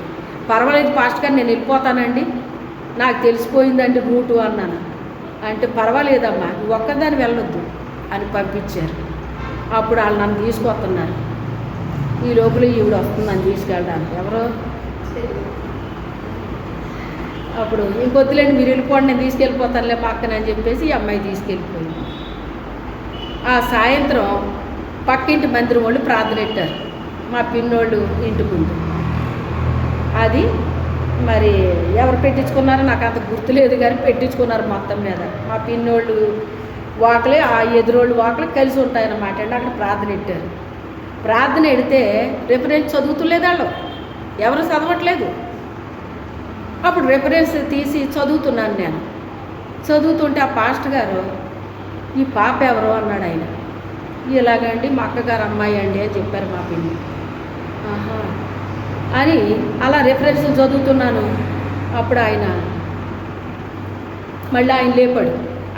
ఆయన మళ్ళీ కొన్ని క్వశ్చన్లు వేసాడు. నాకు ఆన్సర్లు చెప్పాను. అప్పుడు మళ్ళీ సంఘానికి క్లాస్ అన్నమాట. ఏమని, ఆ పాప కంటే మీరు పెద్దోళ్ళ, ఆ పాప పెద్దదా, ఎవరు పెద్దోళ్ళు, ఒక్క రెఫరెన్స్ చదివారా మీరు? నేనే వాక్యం చెప్పుకోవాలి, నేనే చదువుకోవాలి, ఒక్కడైనా చదువుతున్నారా అని వాళ్ళందరికీ క్లాస్ ఇచ్చాడు ఆయన. గట్టిగా ఇచ్చాడు క్లాసు.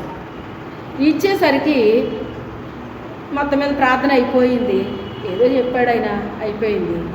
మరుసటి రోజు ఉదయాన్ని లేవగానేనంట సంఘస్థులందరూ బైబిల్ పెట్టుకుని గుమ్మాల్లో కూర్చొని చదువుకుంటున్నారటండి. నేను చెప్తే కానీ చెప్పబుద్ధేయట్లేదా మీకు? భూమి కంపించిందా లేదా? మనం ఎక్కడికి వెళ్తే అక్కడ ఏమవ్వాలి? దైవ కార్యం జరగాలి. ఏం జరగాలి? మీ ఊరి విశేషాలు ఏంటి? మీ ఊళ్ళో జనం ఏంటి, మీ సంగతి ఏంటి. అందుకే నేను ఎక్కడికి వెళ్తే అక్కడ ఏమి అలర్ట్ అవుతాయో తెలుసా మీకు? అక్కడున్న దుష్ట శక్తులు అలర్ట్ అయిపోతాయి ముందు నన్ను చూసి. ఎందుకంటేనంట దేవునికి సంబంధించిన వాళ్ళు వెళ్తుంటేనంటండి మా పాస్పోర్ట్ ముందు వెళ్ళిపోద్దంట. ఇదిగో ఇక్కడ బయలుదేరింది, ఇంటి దగ్గర బయలుదేరింది, ఇప్పుడే బస్సు ఎక్కింది, ఇదిగో ఇప్పుడే ట్రైన్ ఎక్కింది, ఇదిగో పాస్పోర్ట్ అని చూపెత్తదంట సైతాన్ మాది. తెలుసా మీకు ఆ సంగతే? అందుకే ఎక్కడికి వెళ్తే అక్కడ మాకు పోరాటాలు ఉంటాయన్నమాట అండి. మాకు పోరాటం ఉంటుంది, జయం దేవుడు మాకు ఇస్తాడు. ఫోన్లో దేవుని స్తోత్రం దీనికన్నా చెప్పగలిగి జయము దేవుడు ఇస్తాడు. ఎక్కడికక్కడ తప్పించేయడానికి చూస్తాడనమాట అండి. అక్కడున్న శక్తులన్నీ అలర్ట్ అయిపోతాయి. ఎలాగ అలర్ట్ అయిపోతుందో చెప్పనా? నేను అక్కడ నోరు తెరవడానికి వీలు లేకుండా చేసేస్తాయన్నమాట. నన్ను ఏం చేయకూడదు, నేను వస్తే వచ్చావు కానీ నువ్వేం చేయకూడదు. ఇక్కడ నువ్వు పొరపాటును కూడా ఇక్కడ నోరు తెరవడానికి వీలు లేదంటాయన్నమాట. నన్ను నేను ఊరుకుంటానా? చెప్పండి, నేను ఊరుకుంటానా? నా ప్రభు టైం వస్తే, నాకు ప్రభు సమయం ఇస్తే నేను నోరు తెరవకుండా నేను ఎలాగుంటాను? ఎవరి కొరకు తెరుస్తాను నేను నోరు? ఈ చీర ఎంత కొనుక్కున్నావమ్మా, ఏ షాప్లో కొనుక్కున్నావమ్మా, ఈ నగ ఎంత కొన్నావమ్మా, ఈ అడగను నేను వాళ్ళని. అవి కాదు నేను అడిగేవి. వాళ్ళ పరిస్థితి ఏంటి, వాళ్ళు ఎలాగున్నారో, వాళ్ళ జీవితాలు ఏంటి, వాళ్ళ భక్తి ఏంటి, వాళ్ళు ఏ రీతిగా జీవిస్తున్నారో ఇవన్నీ నాకు చూపిస్తాడు దేవుడు. నాకు టైం ఇస్తాడు ఆయన. టైం ఇచ్చినప్పుడు ఏం చేయాలి? నేను టకమని అయిపోతుంది. అక్కడ ఏదో అయిపోద్ది. ఏమైపోద్ది? మనలో ఏమీ లేకపోతే ఏది ఉండదండి. చాలా చక్కగా వెళ్తాం, చక్కగా వస్తాం, ఏ గొడవ ఉండదు వాళ్ళకే మనకు. ప్రభు పేరిట మనం ఏమైనా ఉపయోగపడుతున్నామంటే ఖచ్చితంగా అక్కడ ఏముంటుంది? మనకి అటాక్ ఉంటుందండి. ఏముంటుంది? అటాక్ ఉంటుంది అన్నమాట. నీకు ఏ అటాక్కో లేదంటే నువ్వు ఎలా ఉన్నావు? సైతానికి నువ్వు చాలా మంచి ఫ్రెండ్గా ఉన్నావన్నమాట. నీకు అలాంటివి ఏమి ఎదురవ్వట్లేదంటే నువ్వు మంచి ఫ్రెండ్షిప్ చేస్తున్నావు సైతాన్ గారితోటి. అందుకే నీకు ఏది రావట్లేదు. ఊరు గొడవలన్నీ మాట్లాడుకోమని కాదు, మనము కలిగి ఉన్న దేవుని కొరకు మనం ఏం చేయాలి? మాట్లాడాలి. నువ్వు ఏదో ఒకటి చేసి రావాలి. ఎక్కడికన్నా వెళ్ళావంటేని నీ ప్రభు గురించి ఏదో ఒకటి అక్కడ చేసి రావాలి. భూమి కంపించాలి. కంపిస్తుందా? పౌలు శీల వెళ్ళినప్పుడు శుభ్రంగా చెత్త కొట్టేసి పెట్టేశారు జైల్లో, చెరసాల్లో. ఊరుకున్నారు వాళ్ళు. అర్ధరాత్రి పాటలు పాడారట. దెబ్బలు తిన్నవాడు ఎవడన్నా పాటలు పాడతాడా? వాళ్ళని తిట్టుకుంటా శపించుకుంటా వీళ్ళు ఇలాగైపోవాలి, అలాగైపోవాలి, నన్ను ఇలా చేశారు, అలా చేశారు, నేనేం తప్పు మాట్లాడాను అని చెప్పి వాళ్ళకి శాపనార్థాలు ఎట్టేస్తే అలాగా ఇలాగా ఉంటారు. కానీ ఎవరన్నా అంటారండి అలాగా? ఏం చేశారట వాళ్ళు? పాటలు పాడుతుంటే చెరసాలకి భూకంపం వచ్చింది. ఆ ఊరంతా రాలేదు భూకంపం, చెరసాలకు వచ్చింది. చెరసాల బంధకాలన్నీ ఊడిపోయినాయి. ప్రతి తలుపులు తెరవబడిపోయినాయి. వాళ్ళ బంధకాలు ఊడిపోయినాయి. బంధకాలు ఊడిపోయినోడు ఎవడైనా పారిపోవడానికి చూస్తాడు కానీ అక్కడ కూర్చుని ఉంటాడా? అసలు బంధకాలనే ఓడగొట్టుకుని పారిపోవడానికి చూసుకుంటారు దొంగలైనా హంతకులైనా ఎవరైనా కూడా. కానీ ఎందుకున్నారు వాళ్ళు అక్కడ? మనసులు మారిపోయినాయి. ఏమైపోయినాయి? మనసులు మారిపోయినాయి. శ్రమ పడతాము, ప్రభు కొరకు శ్రమ పడతాము, నింద అనుభవిస్తాము, అన్నీ అనుభవిస్తాం. కానీ అక్కడ దైవ కార్యం జరుగుతుంది. హల్లెలూయా. అందుకే మనల్ని బట్టి ప్రభు సంతోషిస్తాడు. నా బిడ్డ వచ్చిందంటే ఊరుకుంటుందా అని మనల్ని చూసి గర్వపడాలి దేవుడు. ఆ రేంజ్లో ఉండాలి మనం. ఎలా ఉంది నీ రేంజ్? చల్లగా ఉన్న చోటుకి వెళ్ళి చల్లబడిపోయి వెచ్చగా ఉన్న చోటుకు వచ్చి వెచ్చబడిపోతున్నావా? ఆ రకంగా ఉండకూడదు. ఉంటే చల్లగైనా ఉండు, ఏదో రకంగా ఉండు, అంతే తప్ప నులివెచ్చని స్థితిలో ఉంటే నీ మొహం మీద ఉమ్మేసేస్తాను అంటున్నాడు దేవుడు. అంటే ఉమ్మి ఎప్పుడు వేస్తాం మనం? అసహ్యం వేసినప్పుడు వేస్తాం మనం. ఎప్పుడు వేస్తాం? అసహ్యం వేసినప్పుడు వేస్తాం మనం. అంటే మనల్ని చూసి ఏమి వస్తుందట ఆయనకి? అటు చల్లగా ఉండకుండా వేడిగా ఉండకుండా ఉంటే అసహ్యం కలుగుతుందట మనల్ని చూసి. ఉమ్మేసేయాలనిపిస్తుందట ఆయనకి. జాగ్రత్త, చూడండి. నూతన సంవత్సరంలో అయినా మారండి. నువ్వు వెళ్ళిన చోట ఏదో ఒకటి జరగాలి.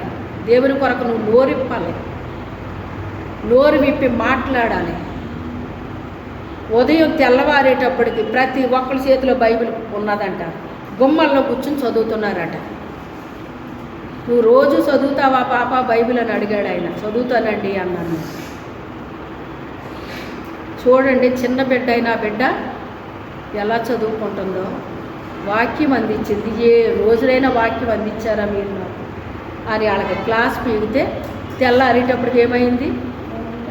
ఒక కార్యం జరిగించాడా లేదా అక్కడ దేవుడు? మనం నిలబడాలండి. ఏం చెయ్యాలి? బాబోయ్ నేను ఇలా చేస్తే ఏమన్నా ఫీల్ అయిపోతారేమో, కొంతమందికి ఎంత భయమో. నేను మంచిదాన్ని అని అనుకోవాలి. అందరూ నేను చాలా మంచిదాన్ని అనుకోవాలి. ఇలా కోరుకుంటారండి చాలామంది. నువ్వు మంచిదాన్ని అనుకున్నారా అనుకోలేదా అది తర్వాత సంగతి. దేవునికి ఏమన్నా నీ వలన ఉపయోగం ఉందా లేదా? నేను దేవుడు పెట్టిన అంటున్నావు, బాగానే ఉంది. నువ్వు దేవుడు పెట్టవైతే దేవుడికి ఉపయోగం ఉండాలి కదా మరి నీ వల్ల. ఉండాలా వద్దండి? మన ఇంట్లో కొన్ని వస్తువులు ఉంటాయండి, డైలీ కొన్ని వాడుకుంటాం, కొన్ని అప్పుడప్పుడు తీస్తామండి. కనీసం ఆ ఎప్పుడప్పుడు తీసే దాంట్లో అయినా నువ్వు ఉన్నావా లేదా? డైలీ వాడబడేవాడు కొంతమంది ఉంటారు, కొంతమంది అప్పుడప్పుడు వాడబడతారు. ఆ అప్పుడప్పుడైనా నువ్వు వాడబడుతున్నావా లేదా? ఎందుకంటే ఆ కొంపలో ఉన్నావు కదా మరి నువ్వు. ఏంటి ఆ కొంప? ఇదే మందిరమే. ఏమంటున్నాడు ఆయన? ఆయన ఇంటిలో బంగారు పాత్రలు ఉన్నాయి, వెండి పాత్రలు ఉన్నాయి, రాగి పాత్రలు ఉన్నాయి, ఇత్తడి పాత్రలు ఉన్నాయి, కర్ర పాత్రలు ఉన్నాయి, రాతి పాత్రలు ఉన్నాయి, అన్నీ ఉన్నాయటండి. అందుకే అందరూ ఒకలాగా ఉపయోగపడరు. నువ్వు ఏ పాత్రవో నేను ఎలాగ ఉపయోగించుకోవాలో అలాగే ఉపయోగించుకుంటాడు. బంగారు పాత్రని ఎవరైనా తీసుకెళ్ళి అక్కడ పెట్టేసి వస్తారేటండి? బంగారము వెండి అనేటువంటిది, ముఖ్యంగా బంగారం అనేటువంటిది ఘనతకి సాదృశ్యం అండి. అది దాన్ని ఘనతకే ఉపయోగిస్తాడు ఆయన. దాన్ని ఘనమైన పాత్రగా దేవుడు దాన్ని తీస్తాడనమాట. దాన్ని ఘనముగా ఉపయోగించుకుంటాడు ఆయన. దాని మీద వెండికి కాస్త వాల్యూ తగ్గుతుంది. బంగారానికి ఉన్న వాల్యూ వెండికి ఉండదు, వెండికున్న వాల్యూ రాగికి ఉండదు, రాగికున్న వాల్యూ ఇత్తడికుండదు, ఇత్తడికున్నదే ఇనుముకుండదు, ఇనుముకున్నదే రాతికుండదు, రాతికున్నదే మట్టికుండదు. అవునా కాదా? ఇలాంటి పాత్రలు ఉంటాయి దేవుని మందిరాల్లో. ఈ మందిరంలో నువ్వు ఎలాంటి పాత్రవే? కనీసం నువ్వు ఎప్పుడైనా దేవుని కొరకు ఏ రూపంలో ఉపయోగపడుతున్నావా? దేవుని మందిరంలోనే కాదు, బయట కూడా నువ్వు ఉపయోగకరంగా ఉండాలి. ఎవరికి? దేవునికి, ప్రజలకి. దేవునికంటే మన ద్వారా ఎవరో ఒకరికి ఏదోటి జరగాలి. నువ్వు నోరు విప్పుతున్నావా? ఇప్పుడు ఇంత వాక్యం విన్నావు, నువ్వు అలాగే లోపలెట్టుకుని తాళం వేస్తున్నావు. నువ్వు ఒక్క మాట ఎప్పుడైనా ఎవరికైనా చెప్తున్నావా? నువ్వు అసలు ఒక్కరికైనా చెప్తున్నావా? నువ్వు ఎన్నో విషయాలు చెప్తావు అందరికీ. ఈరోజు మా మందిరంలో ఈ వాక్యం చెప్పారని నువ్వు ఒక్కరికైనా చెప్తావా? నువ్వు ఎంతోమందిని కలుగుతారు. మీరు ఖాళీగా కూర్చుంటారు, మీరు ఖాళీగా కబుర్లు చెప్పుకుంటారు. కానీ ఈరోజు మందిరంలో ఈ మాట, ఈ వాక్యం చెప్పారు మాకు అని ఒక్కరితో అయినా చెప్పగలుగుతున్నారా? మీరు ఏ జనం మధ్య ఉండట్లేదా? మీరు కుటుంబాల్లో ఉండట్లేదా? నేను కృష్ణా జిల్లాలో ఆ మందిరంలో నేను ఉపయోగపడినప్పుడు అండి, స్త్రీల మధ్య వాక్యం చెప్పమని నాకు మొదటిసారిగా అవకాశం ఇచ్చారు. ఆ వాక్యం చెప్పడం ప్రారంభించిన దగ్గర నుంచి స్త్రీల సంఖ్య పెరిగిపోయింది.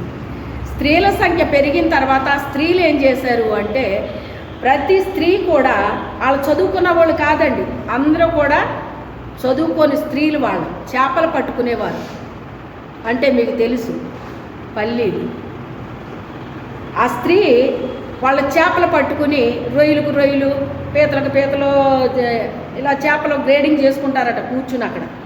ఆ చేసుకునేటప్పుడు ఈ వాక్యం విన్న స్త్రీ ఏం చేసేదంటేనంట, ఇలాగ శారా గారి వాక్యం చెప్పారు అని చెప్పేసి ఆ కూర్చున్న వాళ్ళందరితో చెప్పేదట అండి. ఆమె ఖాళీగా కూర్చుని చెప్పిందా? ఏం చేస్తుందా మనిషి? పని చేసుకుంటుంటే చేతులు చేస్తాయి కానీ నోరేమన్నా చేస్తుందా? నోరు మాట్లాడుతూనే ఉంటుందండి, దానికి ఏమీ ఖాళీ ఉండదు. చెప్తుందంట. చెప్తుంటే ఆ మాటలు విన్న వాళ్ళు, అవునా అయితే నేను వస్తాను మందిరానికి అని వాళ్ళు ఒక్కొక్కరు మందిరానికి రావడం మొదలుపెట్టారు. కదలిక జరిగిందా లేదా? ఇప్పుడు ఇక్కడ నేను చెప్పాను రైటే, పని ఎక్కడ జరిగింది? వీళ్ళ నోరిప్పితే పని జరిగింది అక్కడ. అవునా కాదా? వాళ్ళ కామగాళ్ళ పని వాళ్ళు చేసుకుంటే వాళ్ళు వస్తారండి? వస్తారా వాళ్ళు? మరి ఎప్పుడు జరిగింది పని? వీళ్ళ నోరు విప్పి ఇలా చెప్పారు వాక్యం అని వాళ్ళతో చెప్తే అప్పుడు విన్న వాళ్ళలో ఏమొచ్చింది? ఇప్పుడు అక్కడ విశ్వాసం వచ్చింది. విశ్వాసం వచ్చి ఇప్పుడు పరిశుద్ధాత్మ దేవుడు వాళ్ళలో కార్యం జరిగిస్తున్నాడు కనుక నువ్వు ఆ మనిషిని తీసుకురాలేవు. నువ్వు చెప్తే ఆ మనిషి వచ్చేస్తుందని నేను గ్యారంటీ ఇవ్వలేను. కానీ ఎవరు తీసుకొస్తారు? నువ్వు చెప్పాల్సింది నువ్వు చెప్తే వినాల్సిన వ్యక్తికి వినిపిస్తాడు పరిశుద్ధాత్మ దేవుడు. ఆ వ్యక్తి యొక్క హృదయాన్ని కదిలేస్తాడో వాళ్ళని తీసుకొస్తాడు ఆయన. కానీ నువ్వు చేయాల్సిన పని నువ్వు చెయ్యవు, పరిశుద్ధాత్ముడు ఏం చేస్తాడు? ఇంకా నువ్వు చేయాల్సింది చేస్తేనే కదా అవతల వాళ్ళ కార్యం చేస్తాడు ఆయన. నువ్వు కామ్గా అలా నోరు మూసుకుని కూర్చుంటే ఇంకా అవతల వాళ్ళకి ఇంకేం పని జరుగుతుంది అక్కడ? వాళ్ళు మెల్లమెల్లగా రావడం మొదలుపెట్టారండి. వాళ్ళు రావడమే కాదు, వాళ్ళు ఏం చేశారంటేనంట, ఎవరి ఇంట్లో వాళ్ళు అందరూ కలిసి భోజనాలు ఒకసారి చేస్తారటండి. వాళ్ళు పిల్లలు, పెద్దలు, పురుషులు, స్త్రీలు అందరూ కలిసి ఆ ఇంట్లో ఉన్న వాళ్ళందరూ చుట్టూ కూర్చుని మధ్యలో పాత్రలు ఎట్టుకుని ఆ భోజనం చేస్తూ ఆ స్త్రీ ఈరోజు శారా గారి వాక్యం చెప్పారు, లేకపోతే నిన్న ఈ వాక్యం చెప్పారు అని చెప్పేసి ఆ స్త్రీ చెప్పేదంటండి. చెప్పినప్పుడు ఆ ఇంట్లో ఉన్న పురుషుడు, ఆ స్త్రీ, ఆ పిల్లలు వాళ్ళందరూ విని ఫ్యామిలీలు రావడం మొదలుపెట్టారు. ఎలా కదిలించాడు పరిశుద్ధాత్మదేవుడు? ఆమె నోరు విప్పబట్టే కదా. నోరు మూసుకుని ఉంటాడు వస్తారా? పరిశుద్ధాత్మదేవుడు కదుపుతాడు వాళ్ళని. ఏం చేస్తాడు? నువ్వు నోరు మూసుకుని కూర్చుంటే వాళ్ళ కదిలి రారాళ్ళు. నువ్వు నోరు తెరవాలి. నీ నోరు తెరువుదాన్ని నేను బాగుగా నేను చెప్తే మాత్రం వాళ్ళు వింటారు ఏంటండి? వాళ్ళు వినరు. ఇది నీ విశ్వాసం. ఇది తండ్రి నేను చెప్పేది నేను చెప్తాను నాయన, వాళ్ళకి ఏం చేస్తావో తండ్రి నువ్వు కార్యం చేయను ఆయన వాళ్ళలోని అని నువ్వు మనసులో ప్రార్థన చేసుకుని నువ్వు నోరు విప్పితే వాళ్ళతో ఎలా మాట్లాడాలో దేవుడు అలా మాట్లాడి వాళ్ళ హృదయంలో ఆయన కార్యం జరిగిస్తాడు. అప్పుడు వాళ్ళ కదిలో వస్తారు వాళ్ళు. అంతే తప్ప నువ్వు కథలు కొట్టలేవు వాళ్ళని. వాళ్ళ హృదయాలు నువ్వు మార్చేయలేవు, నీ వల్ల అవదది. నువ్వు చేసేది నువ్వు చేస్తే దేవుడు చేసేది దేవుడు చేస్తాడు. మనం చేసే పని ఆయన చేయడు, ఆయన చేసే పని ఆయన చేస్తాడు. మనం చేసే పని మనం చెయ్యాలి. ఆ రీతిగా ఫ్యామిలీలు కదిలి ఊర్లు కదిలి వచ్చినాయండి. ఎక్కడ వరకు కదలికి వచ్చిందో తెలుసా మీకు? ఎక్కడి నుంచి? రాజమండ్రి నుంచి వచ్చేవారండి ప్రార్థనకి. ఎక్కడి నుంచి వచ్చేవారు? అక్కడి నుంచి ప్రతి స్టాప్లో ఎక్కడమే విశ్వాసులు. స్టాప్కి ఎక్కడమే. పరిశుద్ధాత్మదేవుడు కదిలించాడా లేదా? మనం చేసే పని మనం చెయ్యాలి. అయితే నేనేం చేశాను అంటే ఉపవాసాలు ఉండేదాన్ని, బాగానే చాలా ఉపవాసాలు ఉండేదాన్ని ఆ సంఘము కొరకు. అదేమన్నా నా సంఘమా? నేనేమన్నా పాస్టర్నా? చెప్పండి మీరు ఒకసారి చెప్పండి. నేను ఒక విశ్వాసిని. అప్పటికి నేనేంటి? ఒక విశ్వాసినే కానీ దేవుని యొక్క బిడ్డను కనుక ఆయన కొరకు నాకేముంది? నా హృదయంలో భారం ఉంది, మంట ఉంది. అయ్యో వీళ్ళందరూ ఇలా నశించిపోతున్నారని ఒక భారము, మంట నా హృదయంలో ఆరని అగ్ని వలె మండుతుంది కనుక వాళ్ళందరూ నశించిపోకూడదు నాయన, వాళ్ళని రక్షించు నాయన అని రాత్రి తెల్లవార్లు ప్రార్థన చేయడం, ఉపవాసాలు ఉండడం. తినేది తక్కువైంది, ఉపవాసం ఉండడం ఎక్కువైంది. నేను చేసేది నేను చేస్తున్నాను, ఈ ప్రజలకి చెప్పిస్తున్నాడు ఆయన. ఈ చెప్పింది ఈ ప్రజల ద్వారా వాళ్ళు అక్కడ నోరు విప్పుతున్నారు. నోరు విప్పితే అక్కడ కదలికి పరిశుద్ధాత్మదేవుడు జరిగిస్తున్నాడు. అలాగ ఊర్లు కదిలియి, కుటుంబాలు కదిలినాయి. మందిరం పట్టణంత విస్తారమైన ప్రజలు వచ్చేసారండి. అప్పటి వరకు ఒక బాప్తీసం లేదు. బాప్తీసాలు ఎలా జరిగాయో తెలుసా? పొట్టికి 5-6 మంది 10 మంది పైన తీసుకునే స్టేజ్కి తీసుకెళ్ళిపోయాడు దేవుడు. హల్లెలూయా చెప్పాలనిపించలేదా? అది ఏమన్నా చిన్న విషయమా? చెప్పండి, చిన్న విషయమా అది? మనము చేసే పని మనం చేయాలి. ఏం చేయాలి? మనం చేసే పని మనం చేస్తే పరిశుద్ధాత్మ దేవుడు చేసే పని పరిశుద్ధాత్మ దేవుడు చేస్తాడు. సాతానుడు మాత్రం బాగా కదిలించబడుతున్నాడు. వింటున్నారా మీరు ఎలా జరుగుతున్నాయో? వినబడుతుందా? మరి మనం ఎలా ఉండాలి? హెబ్రీ స్త్రీలు ఎలా ఉన్నారని చెప్పింది వాక్యం. మనం సురుగ్గా కనపడతలేదు, మనం సురుగ్గా కనపడట్లేదు. ఐగుప్తీలే సురుగ్గా ఉన్నట్టు ఉంది ఇక్కడ, అవునా కాదా? మరి ఎవరు సురుగ్గా ఉండాలి? అది చదువుకోవడానికి చెప్పుకోవడానికి వెంటాకే ఉంటుంది. అది నిజంగా చురుకుదనం వస్తే ఎలాగ ఎందుకుంటాయి? ఇలాగ ఉండవు. నూతన సంవత్సరంలో అన్నా కాస్త రియాక్షన్ ఉండాలండి. మనలో ఏముండాలి? రియాక్షన్ ఉండాలి. నీ హృదయంలో ఒక భారమో మంట నీలో ఉంటే నువ్వు చెప్పకుండా ఉండలేవు. వాళ్ళు ఏమంటున్నారు? యేసు నామమును బట్టి నువ్వు మాట్లాడడానికి వీల్లేదు, మీరు బోధించడానికి వీల్లేదు అని చెప్పేసి అన్నటప్పుడు వాళ్ళు ఏమన్నారండి? పేతురు, యోహాను వాళ్ళందరూనే, మా చేతులు దేన్ని తాకి చూచినాయో, మేము ఏదైతే విన్నామో ఏదైతే చూసామో మేము చెప్పకుండా ఉండలేము. మేము ఎలా చెప్పకుండా ఉండగలం అని చెప్పేసి వాళ్ళు అన్నారా లేదా? అన్నారు. దేవుని శక్తిని ఎవ్వరూ ఆపలేరండి. ఆ శక్తి మొదట మనలో పనిచేయాలండి. ఎక్కడ పనిచేయాలి? మనలో పనిచేయాలి.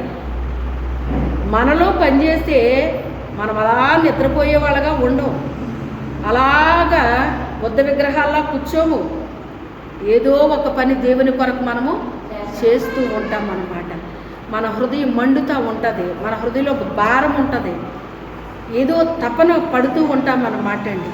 అంతే తప్ప అలాగ నెమ్మదిగా మనము ఉండలేమండి. చూడండి, సాతానుడు అలాగా మీరు దేవుణ్ణి కాదు ఆరాధించాల్సింది, ఈమెను ఆరాధించండి అని తప్పించేశాడా లేదా? ట్రాక్ తప్పించాడా లేదా? అలాగే ప్రతి విషయంలో కూడా ట్రాక్ తప్పిస్తాడండి వాడు. ఏదైతే ఇది చేయమన్నాడో దేవుడు దాని పక్కనే ఇంకోటి పెడతాడనమాట. మరి ఆవిడ అంత విలువైంది కదా, ఆవిడని ఆరాధించండి, ఆవిడ పూజించండి అని ప్రజల్ని ఇలా ప్రేరేపించాడనమాట అండి. కానీ పూజకు అర్హుడు ఆయన మాత్రమేనమాట అండి. ఆమె అంటుంది కదా, అన్ని తరముల వారును నన్ను ధన్యురాలని అందరూ, ఆయన నామము పరిశుద్ధము, ఆయనకు భయపడి వారి మీద ఆయన కనికరము తరతరాలు ఉంటుందటండి. దేవుడికి ఎవరైతే భయపడతారో వాళ్ళ మీద దేవుని యొక్క కనికరం అంట వాళ్ళొక్కళ్ళ మీదే ఉండదటండి. తరతరాలు అంటే పిల్లల మీదకి ఆయన కనికరము వచ్చేస్తుందంటండి. కేవలం నువ్వు ఒక్క బిడ్డవి దేవుడికి భయపడితే నిన్ను బట్టి నీ కుటుంబం మీదకి తరతరాలకి దేవుని యొక్క కనికరాలు వస్తాయన్నమాట. ఈ మాట దావీదు ఏమంటాడంటే, దావీదు గురించి, సౌలుకి నా యొక్క కృప దూరం అయినట్టుగా దావీదు నీ మీద నా కృప దూరంగా ఉంచును, నా కనికరాలు నీ మీద నీ యొక్క కుటుంబం మీద పిల్ల తరమున ఉండును అని వాగ్దానం చేశాడండి దేవుడు. అయితే ఈరోజు ఈ వాక్యం ద్వారా కూడా మనము దేవునికి భయపడే బిడ్డలమైతే ఆయన యొక్క దయ కనికరం మన మీద మన పిల్ల తరం మీదకే దేవుడు ఇస్తానంటున్నాడు. అట్టి కృప దేవుడు మనందరి మీదకి వచ్చునుగాక. ప్రార్థన చేద్దాం, మోకరించండి. మీలో ప్రేరేపించబడిన వారు ఒక్కరు ప్రార్థన చేయండి. ఆదివారం ఏమీ కంగారు పడిపోకండి.